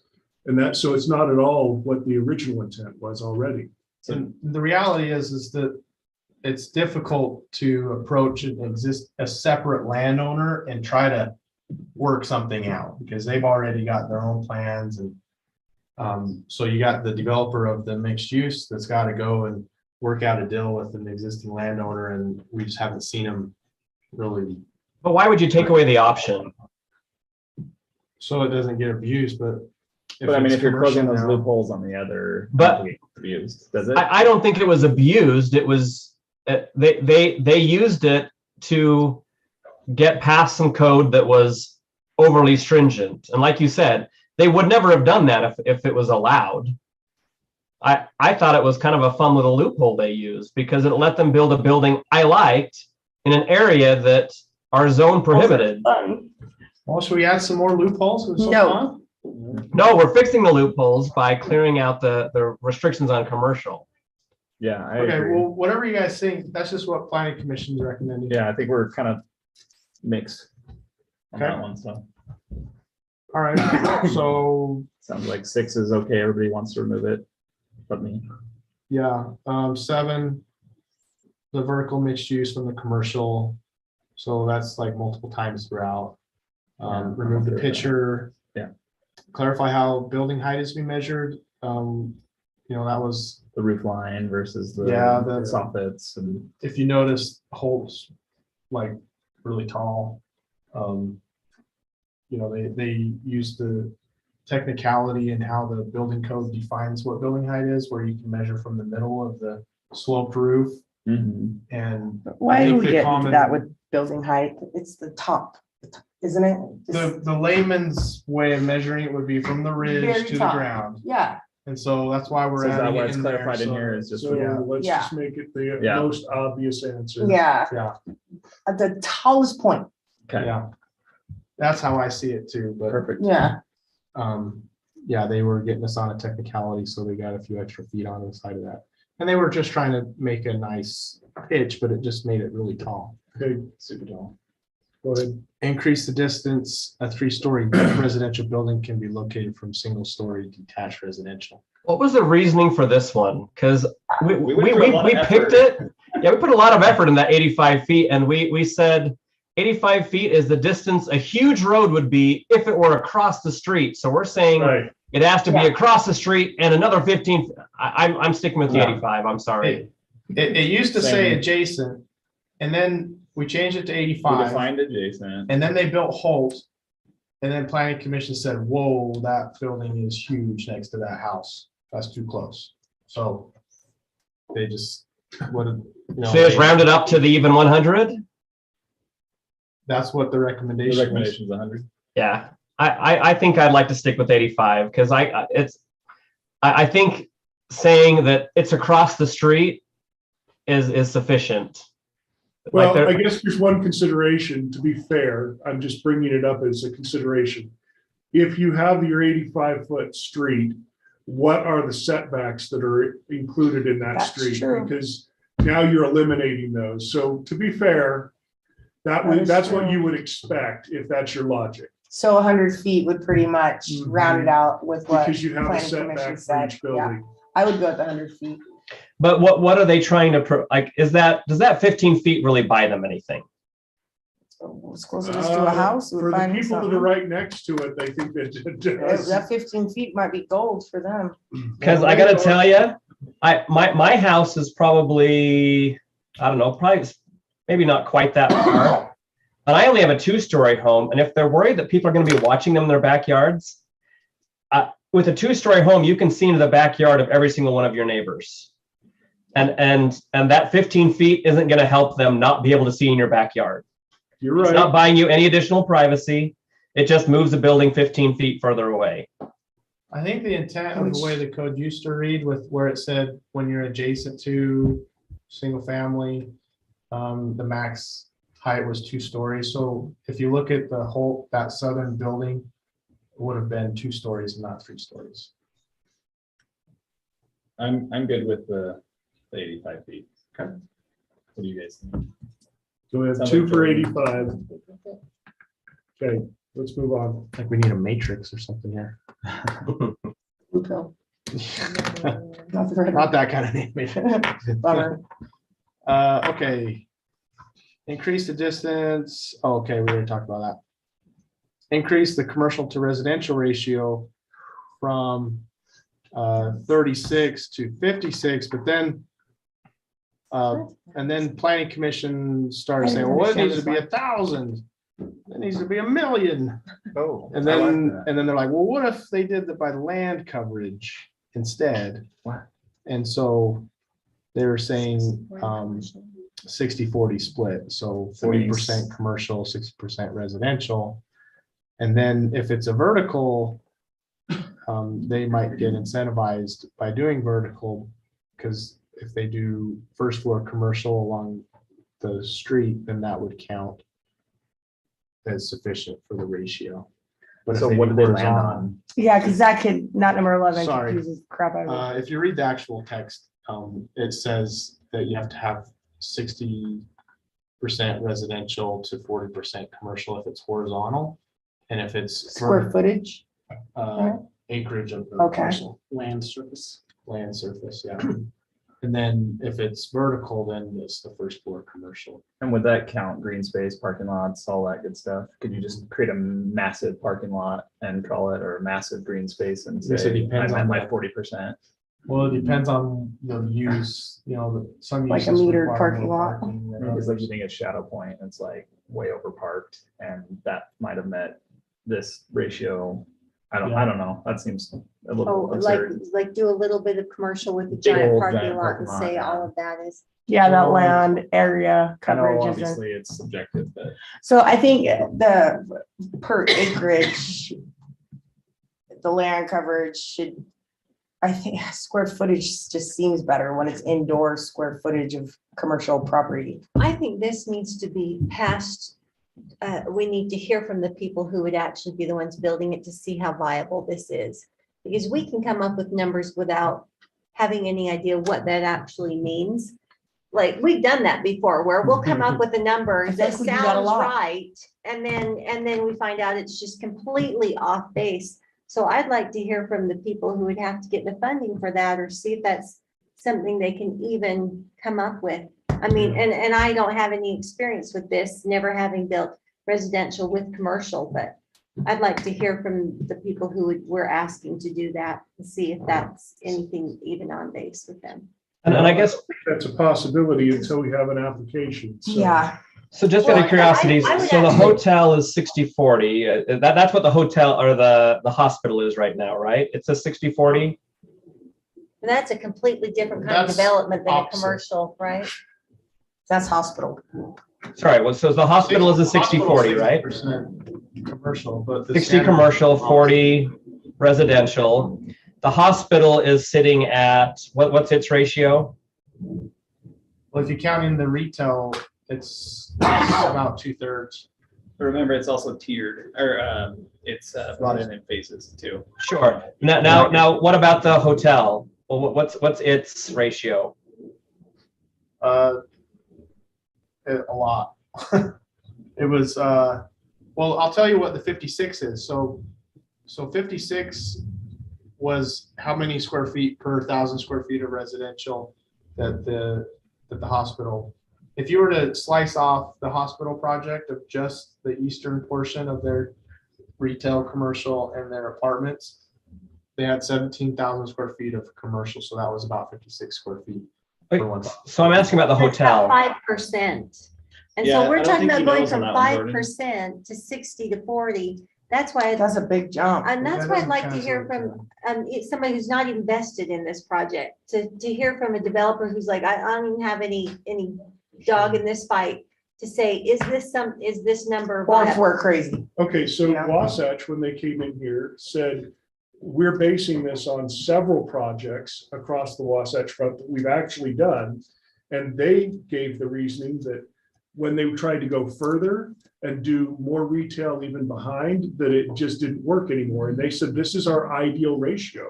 And it's exactly what they're proposing for us. The 60-40 is the ideal ratio. Yes. So why did we? 56. I think the 56 56 to is 1,000. The 56 to 1,000. So Which is 5%, right? And we're talking about That's going about right. 60-40. Yeah, that's a big So that's freaking why, difference. that's why I say, if they're saying that that was their optimal ratio, then how did we go into this enormous, that's a big Planning jump for them. commission. And that's why I'm saying, to talk to the people who actually have to do that. That otherwise, we're just throwing numbers out great in there and theory. saying, yes, do them. Beautiful in theory. Well, I mean, we did base the 36 at one point on, we saw samples of what that would deliver for us per development type, size, height. We So the based it on tiered. 60-40 is way over that. The risk with really pushing the envelope on a ratio is that every site is different. Is what we were worried about is having this enormous requirement and pushing in a requirement that maybe the developer will build, but then it sits vacant, and that's a bad look for the city. But I don't even think they would build, because if they're gonna have us sit vacant, they'll be sitting on millions of dollars worth of loss. The reality, the reality is it depends on the site. Yeah. You know, Yeah, how big we've it got- is, yeah. We've got the big site, the Yeah, hospital king in 20 on. acres, 50 acres, 100 acres. And a or plan to five. use half of it five, already, so that's why, I don't think this is something you can, Yeah. So I guess the question is, do we want this zone to be used a lot, or do we want it to be used every now and then? And if someone can come in with that, then I think that's okay. I think this does kind of push someone to do something a little more creative on this type of thing. And otherwise, it won't be a mixed use. It'll be either commercial or industrial or residential, which is kind of what people want. So the 56 or the 36, whatever it was at the time, was based on three-story product, right? That was to get you the 36. full third floor.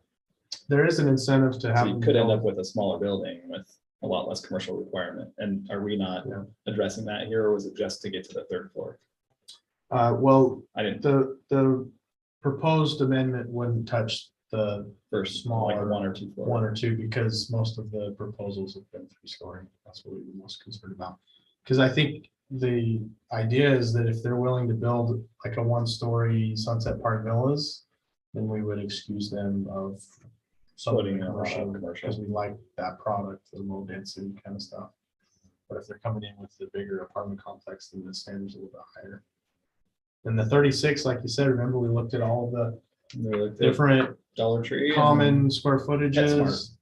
Yeah, so like, if you're having an apartment complex come in, what is a reasonable proportion of what you could expect for them to bring in? And, you know, a common tenant space is like 12, 13 100 square feet. So if it's 1 or 2 of those per apartment complex, or are we talking about a Dollar Tree with every, you know, and it's just tough to guess because every site is different. And so we set the bar probably kind of low in the first place, understanding that, but upping it to 56 was the compromise that it's what was reasonable with what Wasatch had already proposed, and that's the ratio that they were using. So it meets the call, the cry to action of we got to increase the ratio. So increase it from 36 to 56 based on somebody with real world experience. So, and then planning commission took it and just took it to a whole. So we're nother- going to take it back to that's what it was. logic.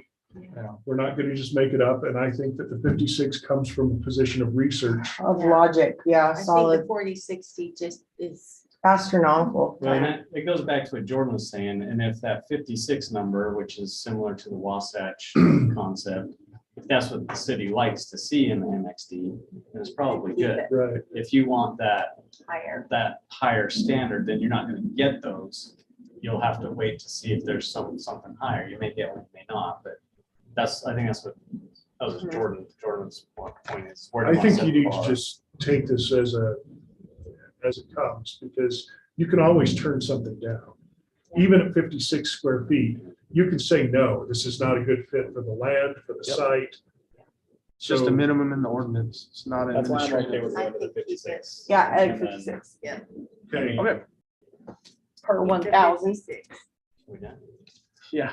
12, limit ARC ordinance applicability to Yes. commercial. I still want more. What You did you still want say? more? You want more Well, commercial? someone Can we round it up to an even 60? Let's go 57. Yeah, I'm moving us on to number 12. Thank you. We heard from all of you. Lord have mercy. ARC ordinance Yes. applicability. Yes, I think we all agree that that closes some of the abuse. Loopholes. Okay. Abuse. 200-foot building length, so residential only. And I can tell you why the 200 in there is in there in the first place is the fear of some of the larger apartment complexes in Clearfield. They are really long and you get in them and have these interior hallways, and it feels like a hospital. Like a Las Vegas hotel. Yeah, so Yeah. we're trying to, is what this does, it kind of forces into like a walk-up garden style apartment. which I think is probably what we're. I like that. I think we're okay with that. Anybody? Yeah. Next. Oh, that's good. Make the 30-foot roof line variation applicable to residential only. Again, we're just trying to make the commercial a little bit easier. Yep. 60-foot horizontal facade variation, same. Yeah. Exterior surface materials. So that's again limiting what the commercial has to do. And then this is a big one. Parking 3 per unit, 2 resident, 1 visitor. This is not supported by common, standards normally and 2, research, isn't but Were you right saying now one of it's them? 2. I thought it was 1.5, right? I Like, thought it was doesn't 2.5, wasn't the 1.5 the It's 2. required by state? No, it's 2. two. It's just 2, okay. Our current ordinance says 2, 1 for the 1 for the unit, 1 for the visitors. Planning Commission's recommending, because a lot of people have 2 cars, and then so 1 for each resident. There, I have I seen would say places where they 2.5. do 2.5. Yeah, because 2.5. Then you're requiring some visitors, but you don't expect Everybody everybody to have a one visitor at all the same times. time. Yeah. Yeah, we're out 2.5 here in the is- suburbs where we do have more cars, but it's kind of context dependent too. If you're in like a transit oriented development, you don't really have a car sometimes. I like 2.5. I think 3 is excessive. But it's parking 2.5 heavy. is actually a good compromise. Okay, move on. I think 2.5 might be a little high, actually. Yeah. Just because you're assuming that half of the people at any given time are having a visit. What I don't want are lots of parking lots all over the place. Like, Because what do you think, Jordan? Like 2.25? Maybe we settle on. I think 2.25, assuming that 1/4 of the people have a guest at any given time. If you don't ask for Stick with more than dimensional. the standard 2, you won't get it, and then you won't have. Yeah, any parking. I think it needs more than 2, but 3 is excessive. So somewhere in that decimal point would probably. I think 2.25, that assumes that 1/4 of those people have a guest at any given time. That's logical. What happens when some of those people have 5 guests? Well, then they can park on the road. Well, so if some of those people have 5 guests, you're hopefully not everyone else is having 5 guests at the same time. It's kind of probably the same thing happens with any time. People have 5 guests. So I think Holidays. one of the problems I tend to see, so one of those parking spaces is a garage. Yeah. And a lot of people fill in that parking And then space park on one of the with guests. something other than a That sounds car. like a them problem. But It's a problem for their it's neighbors. True, but it Because now impacts they're the using their neighborhood. neighbor's part of the. That sounds like they're a using their apartment visitor complex space. complaint issue. If it's a townhome with the 2-car garage, that's probably, and that's their only parking, that's where. No tandem parking. Yeah, like not necessarily just apartments, but like Yeah. the townhomes. So I'm okay, 2.5, 2.25, you got, I can go either way. Paul is not here as an apartment expert, so maybe he'll have some insight. Okay. So we'll keep that one open. Park and Lou as pedestrian walks. Half mile, so I they think can right walk now- a half mile to park to get to their house. Right now, I think it says as a bird. As the fly. crow flies. That's still a half mile. Which could From be where they park. more because of as the crow flies. That's ridiculous. Well, Well, it's this this isn't actually parking. shrinks it.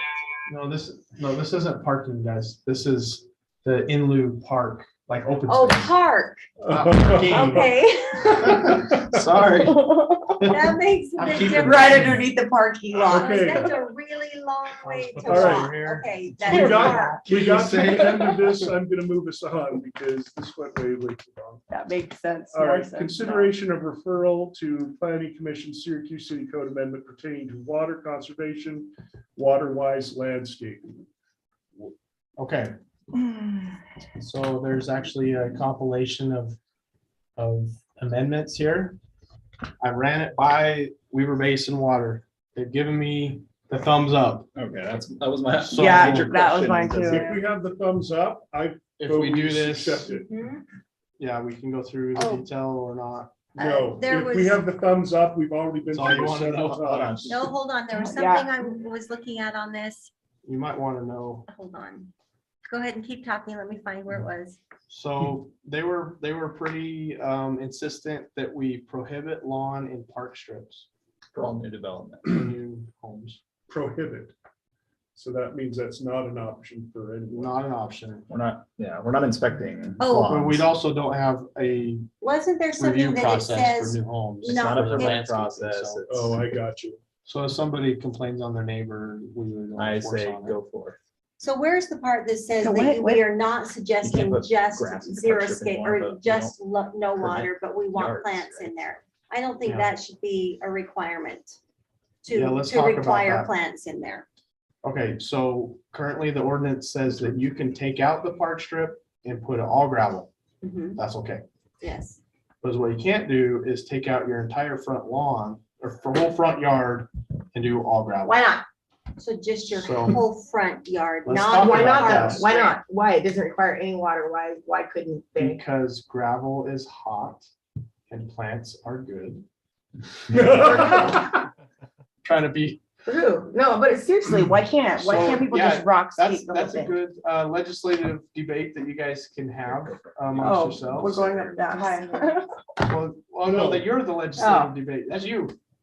So- I don't understand. Why can't we? Like, there's there's So one I out would there on recommend it. 4,500 that has The all truth rock is, there skate, are and it people looks who great. have So you can do 100% rock skate. rock. You don't, I'm not talking turf here. So in your front yard is what this is saying. Okay, You so could it's just rip out front all yards. of your That's fine. grass, Yep. put in all rocks. But is what you can't do is just leave it as a parking lot in your front yard. So I don't think Okay, we want okay, that. that's fair. Thank you. But you can, but what you have to do is you actually have to put a few plants in there, in your But gravel. not in the park strip. In the park strip, you don't You can have do- to. okay. You have to have, that's not completely rock skate. Yeah, You I gotta mean, have some plants. how are we really Why? gonna? Rocks Really are gonna hot. send rock or code enforcement out to say you don't have a plant or the In your minimum number rocks? of plants? What if it dies? If a neighbor complains and they. Then we would, cite that, and we'll that's the probably be like, point. Yeah, you gotta have some plants. Is in it, there." does it really make sense to go and find somebody that they have no Require them to have plants in like their front 5 yard? plants. That's No, these are things that will be. They in can the turn around and ordinance. argue that I have them on my front porch in So we've pots. got on here, it's recommended to have at least some vegetation for beautification, and I don't, but that's, as long as it's just a suggestion. should highlight recommended, so it's just a You suggestion. know what, I would take recommended off and say just suggest. Yeah. Or we, I think you they, know, I think they serve the same purpose. right? So yeah, look, I one- just think that there are It's not gonna be so enforceable. many that the park strip is considered really different to them than the actual front lawn. So yeah, that rock mulch paving with no vegetative planting is prohibited. I think they should be able to not have to plant a plant. But what I would like to I do, know, theirs are fake plants. They're plastic. They're not even. but with xeriscaping, I actually agree that what I don't want to have happen is someone just goes and buys a load of gravel and dumps it in their front yard and says, I'm xeriscaped. I think if you're not going to require plants, you need to put some type of requirement associated with some type of color variation or something like that. So it's not just an eyesore. And I do want to, at one point we talked about not allowing, what was the verbiage we used, that volunteer plants are not allowed. What I don't want to have happen also is they tear out the dirt, they dump rocks, and then let weeds grow through it and say, there's my vegetation. I would do that probably. So. And I don't want that. I mean, it's really hard to legislate an eyesore. One person's eyesore is another person's beauty. I don't know how you're gonna say that because you used gray rock, it's ugly, and because somebody else used white rock, it's acceptable. That We gray can't do that. rock would look a lot better than my yellow lawn, I assure you. Okay, so you can put it in. I guess my point is, we have to talk about what we're actually gonna enforce. Yeah. Are Yeah. we actually going to send out and find people because they don't have enough, whether it's 1 or 5 plants in their front yard? That's ridiculous. I just don't think that that's reasonable. So, yeah, somebody could, I mean, there are people who can use with And people will. with green things, make it really ugly. And so I think that we have to just say, you know, you own your property and you have some rights to decide what goes there, and it's not everybody else's decision on what you put in your yard. I support that. One thing on one of the specific items is paving, so I'm not talking about mulch or rock. Right. The Paving. actual So, concrete. so one thing that is a factor, if you've heard of like heat islands.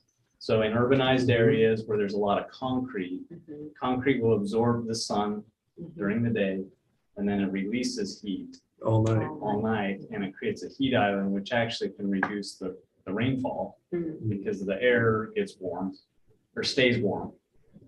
So, the clouds don't leave it. So in terms of like a water type thing, if everybody allowed just paving and there's no vegetation or Well, something and that rock covers, mulch will do that too. um, We'll absorb that. and granted, if it's just in Syracuse, it probably won't matter. But if it's like across the Wasatch Front, I doubt it would it's be, actually impactful. I doubt it would be that big because people are very, very, very attached to their lawns. I think their It probably won't be sentiment is widespread. changing though, don't you think? This Well, is the first time I've ever seen people be. It should you be know, changing. Lawn grass was brought from the East Coast. And people Anyway, still love it. And most of us are gonna keep The the idea front of lawn yards, that yeah. way, but I think that there's room for change on park strips. But I've seen the paving everywhere and I Yeah. understand that. So on But that, we enti- have parks to Yeah. offset, I mean, Yeah. you Yeah. can't say it's 100%. and it's not saying because you have everybody's gonna parks. turn their stuff to Is this stone. a requirement of Wasatch or No, I think this is Weaver? ours, Is that just right? ours?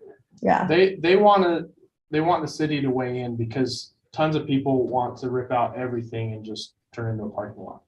yeah, that sounds They terrible. they want the idea. city to specify whether or not there's a requirement for some vegetation in the park strip and whether or not there's some vegetation in the front yard itself. And most communities have a minimum plant coverage. It could be rocks and a bunch of cactuses. It's not saying that you have to have grass, it's just saying you gotta have something. I'm supportive of it. My only issue is how do you monitor that? And Yeah, where do you draw and the again, line? that's one of those things that I just I don't think know on where, every you know block, what I there mean? might be somebody who really would go for 100%, but I don't think any block is gonna all. go yeah, I don't think so 100%. either. On number 2 of of dumping rocks, I'm still back on that one. What was that? I would like to recommend that it say, I'm still on that number 2, the entire front yards of rock. Say, or paving with no vegetation planting, or I would say, an add into that, or color design / variation is prohibited. I don't want to necessarily require the plants, but I do want them to do some type of design or color variety in a yard. In their own yard. Yeah, How entire do, front again, how yard. do you monitor But that? that's Yeah. like light gray and dark gray. You can You tell, go what if they're around and colorblind, stuff. Jordan? My rock has 2 colors in it. What if they're colorblind? You're yellow and orange, you can't tell. A little bit. Well, I'm a big if it's proponent useless, we should only delete it. what you plan to enforce, Yeah. and I Yeah. don't see us enforcing this. Yeah. Then I think the most important thing here is that we're releasing some of our previous standards of saying that we had to have grass everywhere. Yeah,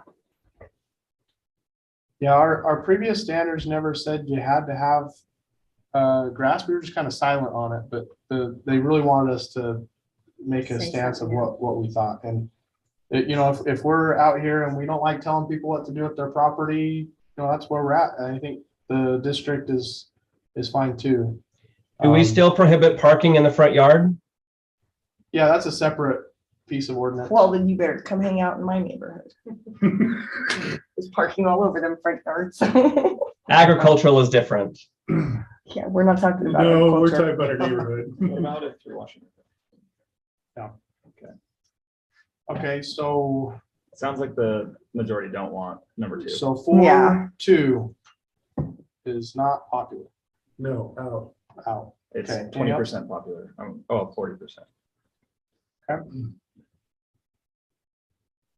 I still like it. I like it too, just your weird thing about the colors was a little.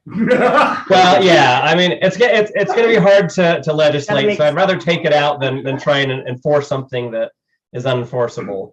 Yeah. You always hope people have some pride in ownership. I agree. Yeah. Yeah, we'll just strike it. Go on, please. That's it. Okay.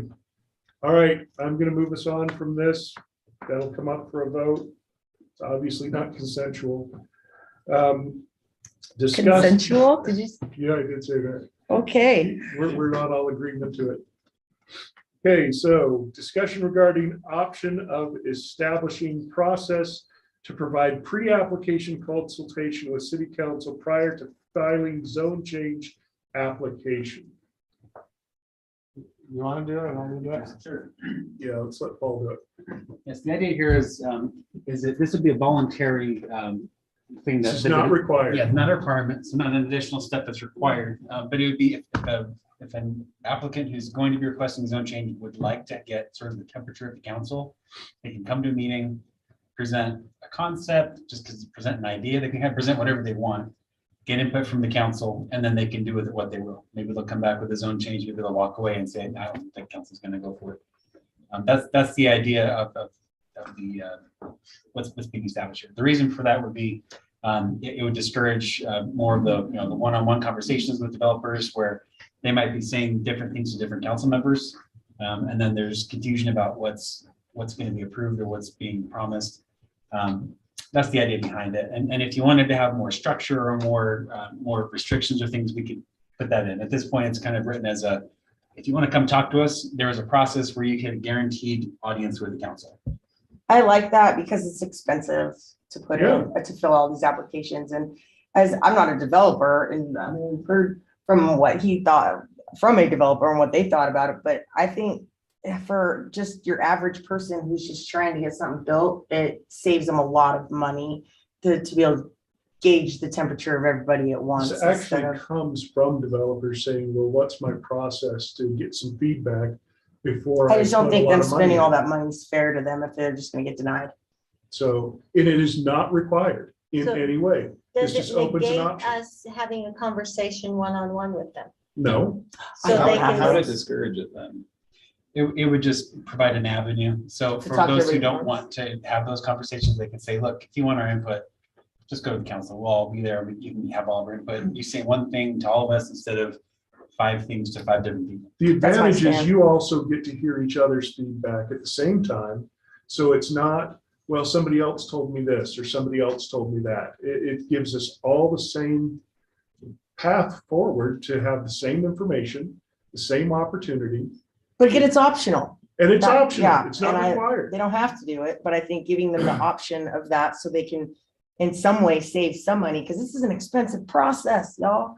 So how are these meetings Kind scheduled? of helps. I think it would be city council meeting, Work right session. here in a work Yeah, session. yeah, correct. So they would put in their application and then we put it on either the next work session and that's, if you want to put that in the code of how soon it gets on there, you could. I think, you could also just put the code out there and then see how it goes, see if anyone uses it. And then see if there are problems that arise where you need to be more specific. But yeah, the plan would probably be, they get it to us, we get it on the next agenda, that's next work session that's coming up. Now, if we've got a super full work session, it could be that gets bumped back one or something like that, but. I think this is supportive towards developers. I think the greater risk is that they don't use it, but it's a choice. It's Personally, I don't like having one-on-one conversations with, if I can't prove the conversation, I don't want to have it. So I would rather have it in front of, What do you mean by that? like, if, I don't can't like he prove said, it. she said things. I like to be able to have a conversation in front of other people where it's especially along something like this, where it's development. I want to hold someone else accountable for what they said and they can be able to hold me accountable for what I said, and I want it to be on record.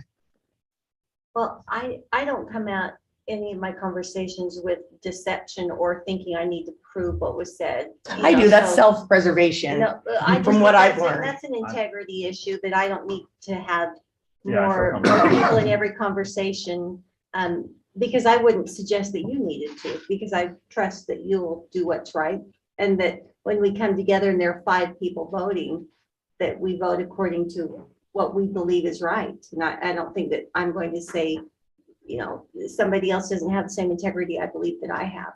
But I think if this is an option, and if it doesn't stop anybody and impede any conversations that we might want to have, and discussing what we'd like to see happening. And we've had conversations in groups where they've said, what do you want to have happen? And I think it's great to hear from everybody, but as long as we aren't impeding any individual conversations that people feel like they want to have, Because I wouldn't ever suggest that Seth can't go and talk to somebody on his own. I don't think that says And I that at wouldn't all. want to, right? Yeah. But at It doesn't one point, impede that it. was the Like, when you introduced incarnation. it, you said it would discourage that, Originally, it so I was don't to know how that stop us from discouraged it. conversations that were individual. So if we're going to say that this new suggestion does not impede individual conversations, that it's another opportunity for them to do it, It's for that. and does not stop anybody from having a conversation on their own, whether it be mayor, whether it be you, whether it be any of us,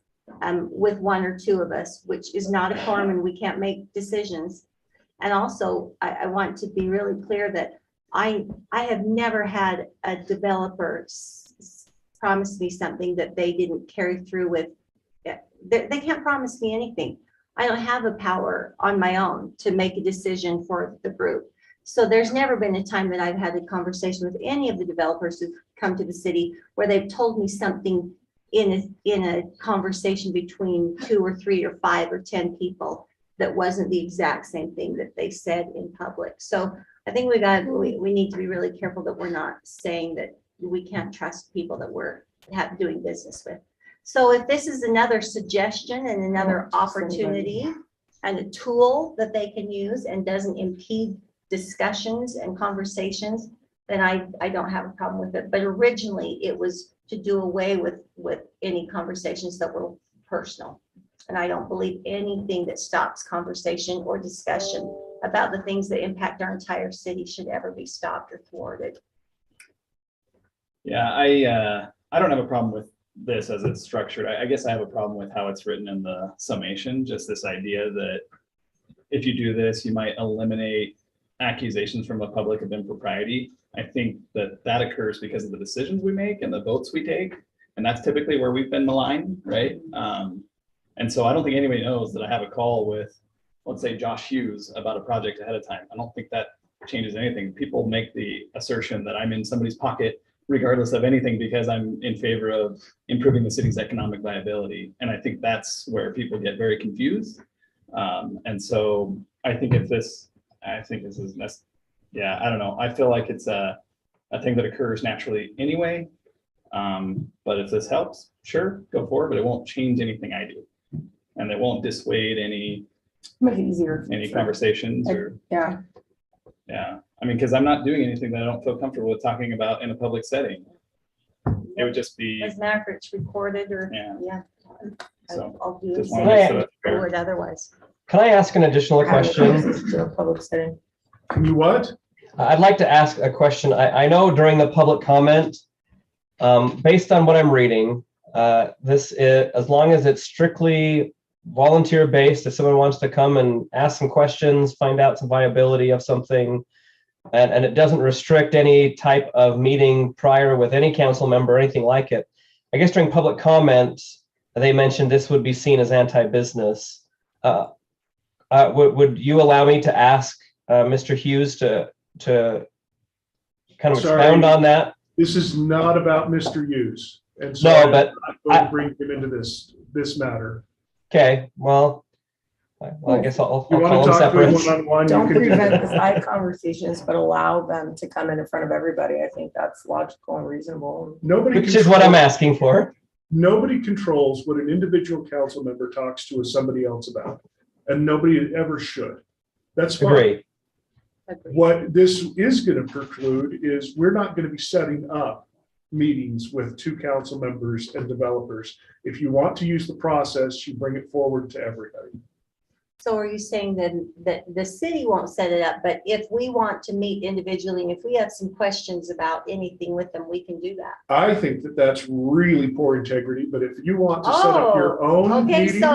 so that's 2 exactly people? what I thought was gonna happen here, that we Why is say it poor this is integrity? another Yeah, I option. don't know. And that it doesn't preclude any conversations, but now you're saying if you do have that conversation, that you have no integrity. No, I said, No, if you so start setting Very up poor. meetings between you and another council member and a developer, I think that's poor integrity. Has that ever happened? Because It why? has. Sure, yeah. But it's Because been organized by lots the of times city. we always do Yeah, it it's a as a common city practice would in do it councils. all the time.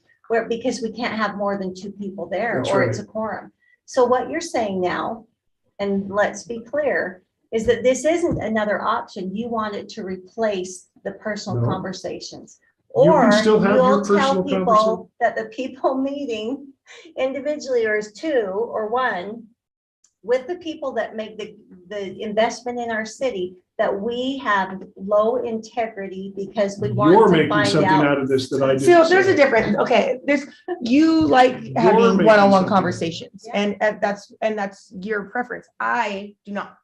And that's my preference. And you may, I'm in and the that's middle. your I like preference. some, Yeah. some don't. Some you do and some you don't, but I just prefer not to, and that's my preference. Yeah. And this makes it easier for someone with my preference, whereas someone with your preference, you can still have conversation.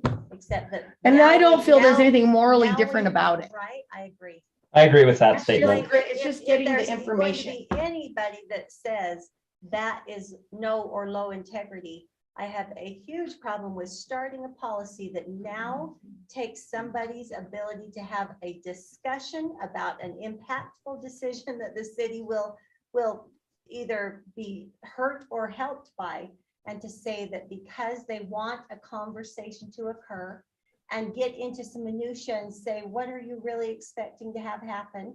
And whether we support it or not, doesn't even matter. It's just conversation. I think that's the whole point of having a city council, so people can be approached. Like, I'm not very approachable, and I know that. Miss Lisa is rather approachable, and more You can have a people, you know, conversation. like. I like the way they that should Seth be said able to it. have a conversation. So the way Seth said it, and this is the way we need to keep it, is this provides an avenue for someone to talk to the entire council. That's fantastic. I am good with that. What it cannot preclude or even insinuate anything about is a council member meeting with someone because they have an interest in the city. That is our job.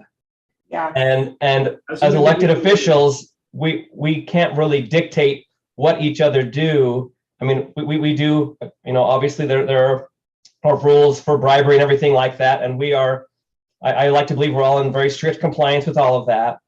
But sitting down and talking to someone about the future of the city is our job, and we're not going to legislate away that responsibility. Agree. I agree. It just adds a little extra, hey, come talk to all of us. Yeah, I think that's great, as long as that's all it remains. This agree. is an option, but there is no requirement to do this prior to making any type of application. Nope, none whatsoever. Okay, I'm good with it. Okay, moving on. Recruitment and retention policy, continued discussion. We have had this discussion over and over because it is not passed yet. I wanted to put it on the agenda in case anybody wanted to bring something up that needs to be addressed before we put it before a vote in the next meeting. Did anybody have any ongoing questions since our last review of So this? the 5%, is that tiered from 5% at the lowest and then goes? Does it get lower as it goes up for the higher paid employees, or is it 5% across the board? Which part are you talking Which about? 5%? The 5% yearly raise.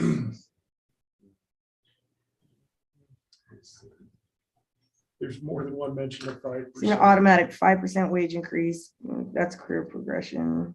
Yeah, that's for an That's for the- advancement. that's an Yeah, I'm not. advancement. Okay. I was good with this with the changes that we outlined. Okay, Where is that?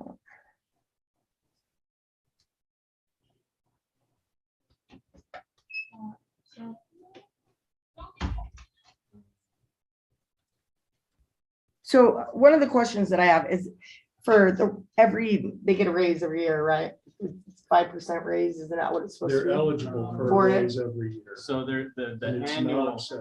yeah, the annual raise is the merit increase. Okay. Is what it's called. And that's based on an average of basically annual raises that other cities are doing. So one of the things that I have a question about is, say we have like a $25 an hour employee, and if they're getting a 5% raise and we have a $100,000 salary employee and they're getting a 5% raise, we just created another $2,500 separation at the end of the year between those two employees. So the ones at the top getting a same annual raise as the ones at the bottom. It just seems like it's just creating a bigger and bigger gap. And that's why we don't have a set annual raise. Every department head gets to evaluate their own employees and they distribute the amount that. they Employees have who meet the available. requirement for an advancement established in each department will receive an automatic 5% wage increase. That's if they're advancing to a new That's position. if they're Yeah. advancing to a new Yeah, position. that's what I'm just reading out. Yeah, the beginning of page 5 is where we talk about the annual. increase. Yeah, annual merit plan.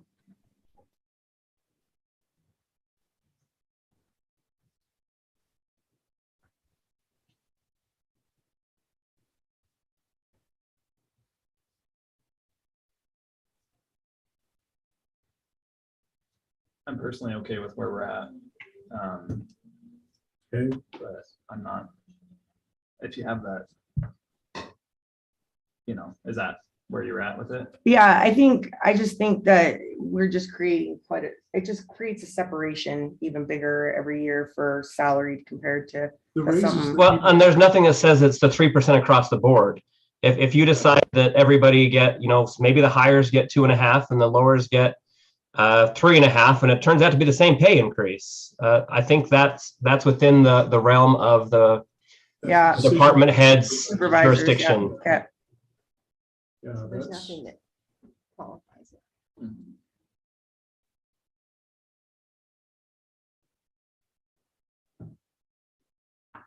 I think what you're suggesting hasn't actually happened. I think that it's, department heads have used what they have allotted to reward those people who've been outstanding employees. I appreciate that aspect. Any other questions? Nope, I'm going to move on. Okay, so we're going to move on. Are we good to pass that as is? I don't think we need a public hearing on that. We could actually put that on the consent agenda. Is there any objection to that? Okay, seeing none, we're going to make that consent. This next item, general budget discussion. Now, there are some numbers that we're still working on. We have not had, Steve's not really had the fair time to put all the numbers to the things that we talked about just a week ago. So that's still coming before our next meeting, but I wanted to leave this open so that if anybody wanted to talk about a particular part you've had second thoughts on since our budget retreat or anything, and I will continue to leave this on the topic until we actually pass the budget, but it's not required. We do need to talk about two specific parts, but in general, I want to start with, does anybody have a part of the budget they'd like to revisit? I don't. At this stage, I don't. And it could come up later. We're going to have this on every meeting until it's passed. Yeah. So I think that's only fair. Is This the HR specialist the communication specialist? No, the HR Oh, specialist. public information, sorry, okay. So the 3 police officers wasn't there 4? Is the 4th one starting now? Wasn't there 4? I think there was 2 of them. There was a request for 4 and we got to 3. But wasn't it one was starting before the end and then Yeah, Jennifer, there was, to we replace split, Peter? Yeah, we split Or the did we position split that now. one? but that's not a new budget item. That's a replacement. Yeah, that's what so it ended up being with that one 4, right? Okay. Yeah, currently, so you got the sergeant who left. Yeah. There's gonna be 2 officers instead of replacing. The one, yeah. 2 that aren't sergeants. And then, so that was gonna happen now. That was the two for one deal, basically. Yeah. The BOGO. Yeah. but- Okay. Okay, so I do that. go ahead, please. So a couple of things, I don't think it needs to be decided today, but some issues that have come up. One being, I'm going to talk about the passport agent because we're thinking about what we'll do is we'll bring forth some numbers to see if that position, because it's part-time, it's pretty easy to fund, and it has its own funding source. It may not be something that even impacts the budget for tax purposes. So one question is whether that one can move forward anyway, because it's irrelevant to the. It's already covered, Off the yeah. Truth and taxation, Yeah. because it pays for itself by. I would service. support that. Yeah. So that's Me one too. issue. The other issue is similar, and that's, we talked about the reducing our current seasonal budget for park maintenance workers in order to Full-time. fund to full-time park maintenance. Same issue.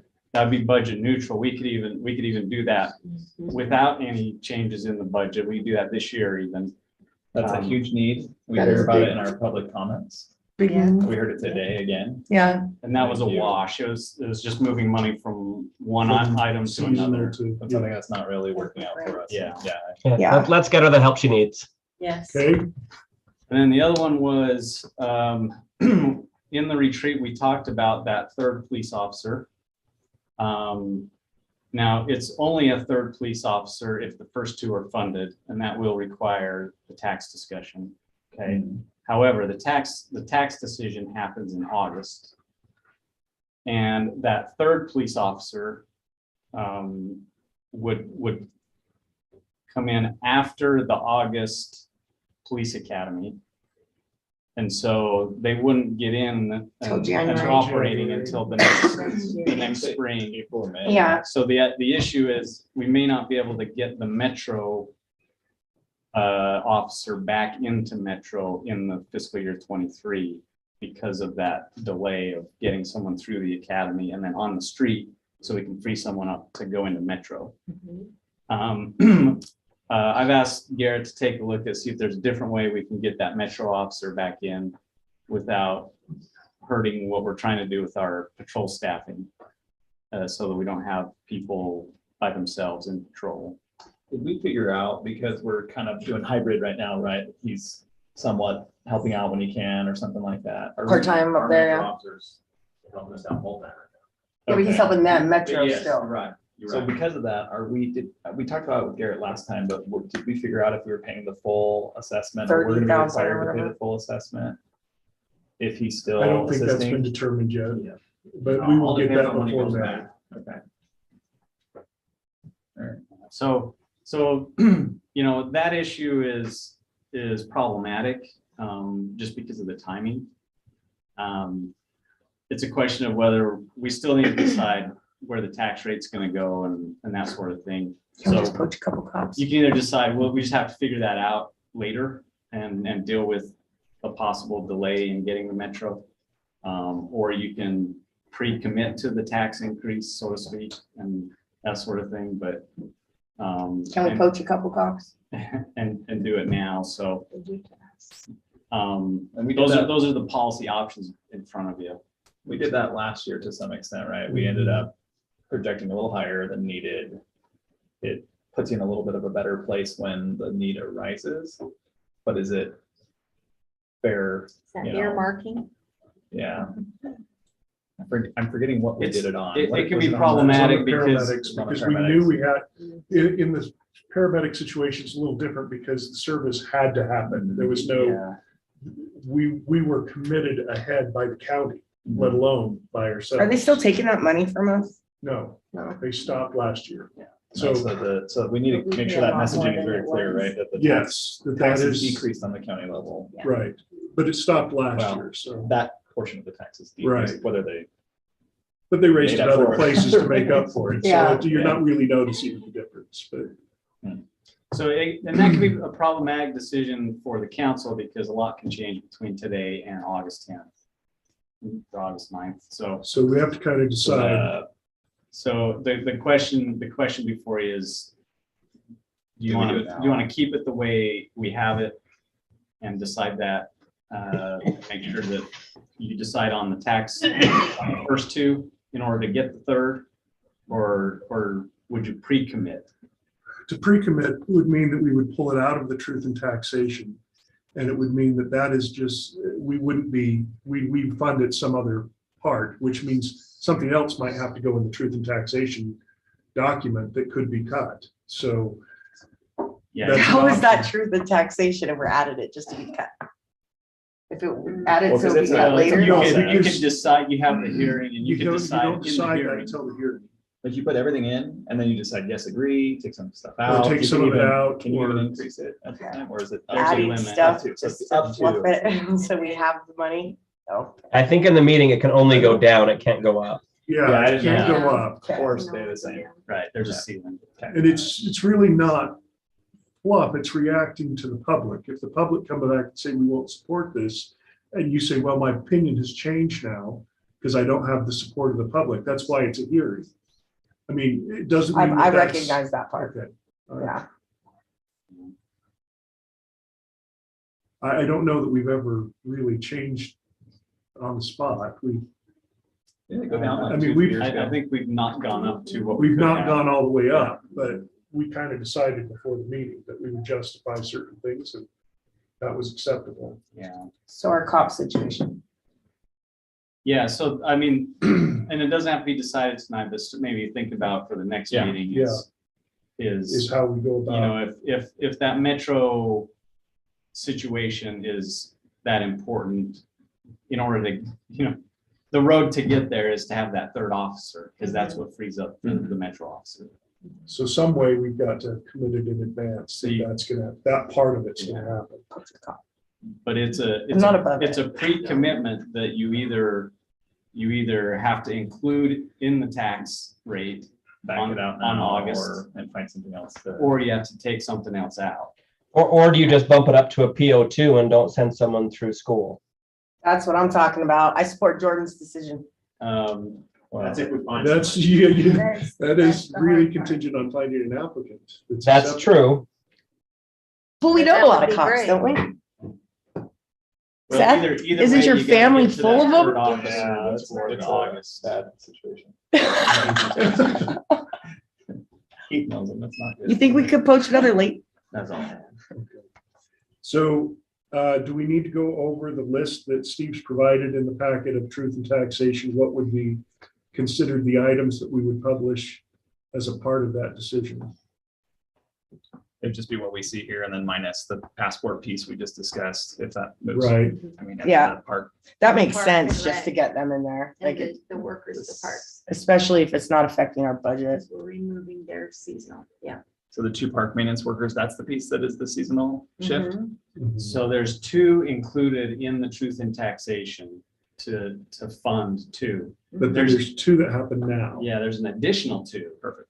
Awesome. That was through the reduction. So that's just in- not We're covered in this taking the list. That was funds for just your. seasonals and And adding applying it to full-time. part-time. Yeah, well, part-time, so that we can get regular.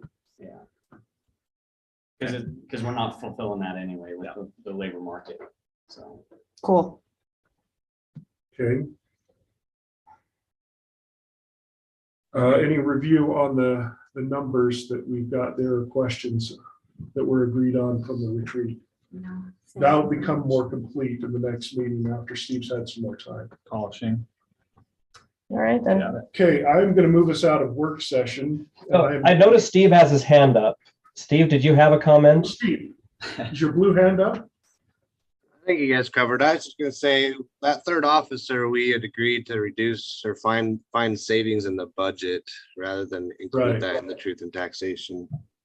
The 2 park maintenance workers we talked about, that complete list in the packet is a combination of utility and general fund. So we'd have to split that out Oh, and identify which ones were just for truth and taxation. right, we need to take out the ones, so So some of the. will it be the next meeting? Will we be able to have vote on the fee changes? Or will that be June? June, yeah, we'll have the tentative budget proposal prepared for the first meeting in May.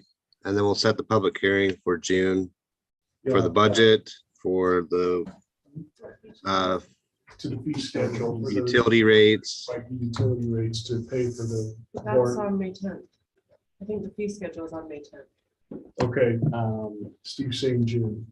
No, fee schedules May. May 10th. Okay, all right, Budget opening for this year's May, but then the budget approval for June for next year, as well as utility rates in June for next year. So he's saying there's 2 different things. There's the utility rates and the fee schedule. The fee schedule is May, there's utility rates Yeah. in June. Oh, I thought it was the No, opposite. They're the same. Steve, so I Yeah. thought we were talking that the utility rates is part of the fee schedule that we're having a public hearing for both on May 10th, right? Correct. I guess you could do it all in May and just put a stipulation that the utility rates don't go effective till July 1st, if you want to do that. Well, that certainly makes it easier. But there's other things in the fee schedule that would be effective upon issuance of the resolution. Okay. All right, we can have that discussion offline to prepare the agenda. I mean, I've noticed the public hearing. So. Oh, you have? What I'm saying is All if right. it's different, I need to change the notice. Okay, So, and we can still have, I mean, I can do it until noon tomorrow. So I guess we can have a conversation. What do we typically do, Steve? Is the Every hearing- year with the budget approval, we'll do a fee schedule typically for any utility rate changes. But we've also been talking about this water rate structure change, so it depends on the timing of that, if you want to do that sooner. That's I what think we yeah, what have May to is do for. that, yeah, in May. So it sounds like we're doing two. Doing two separate utility.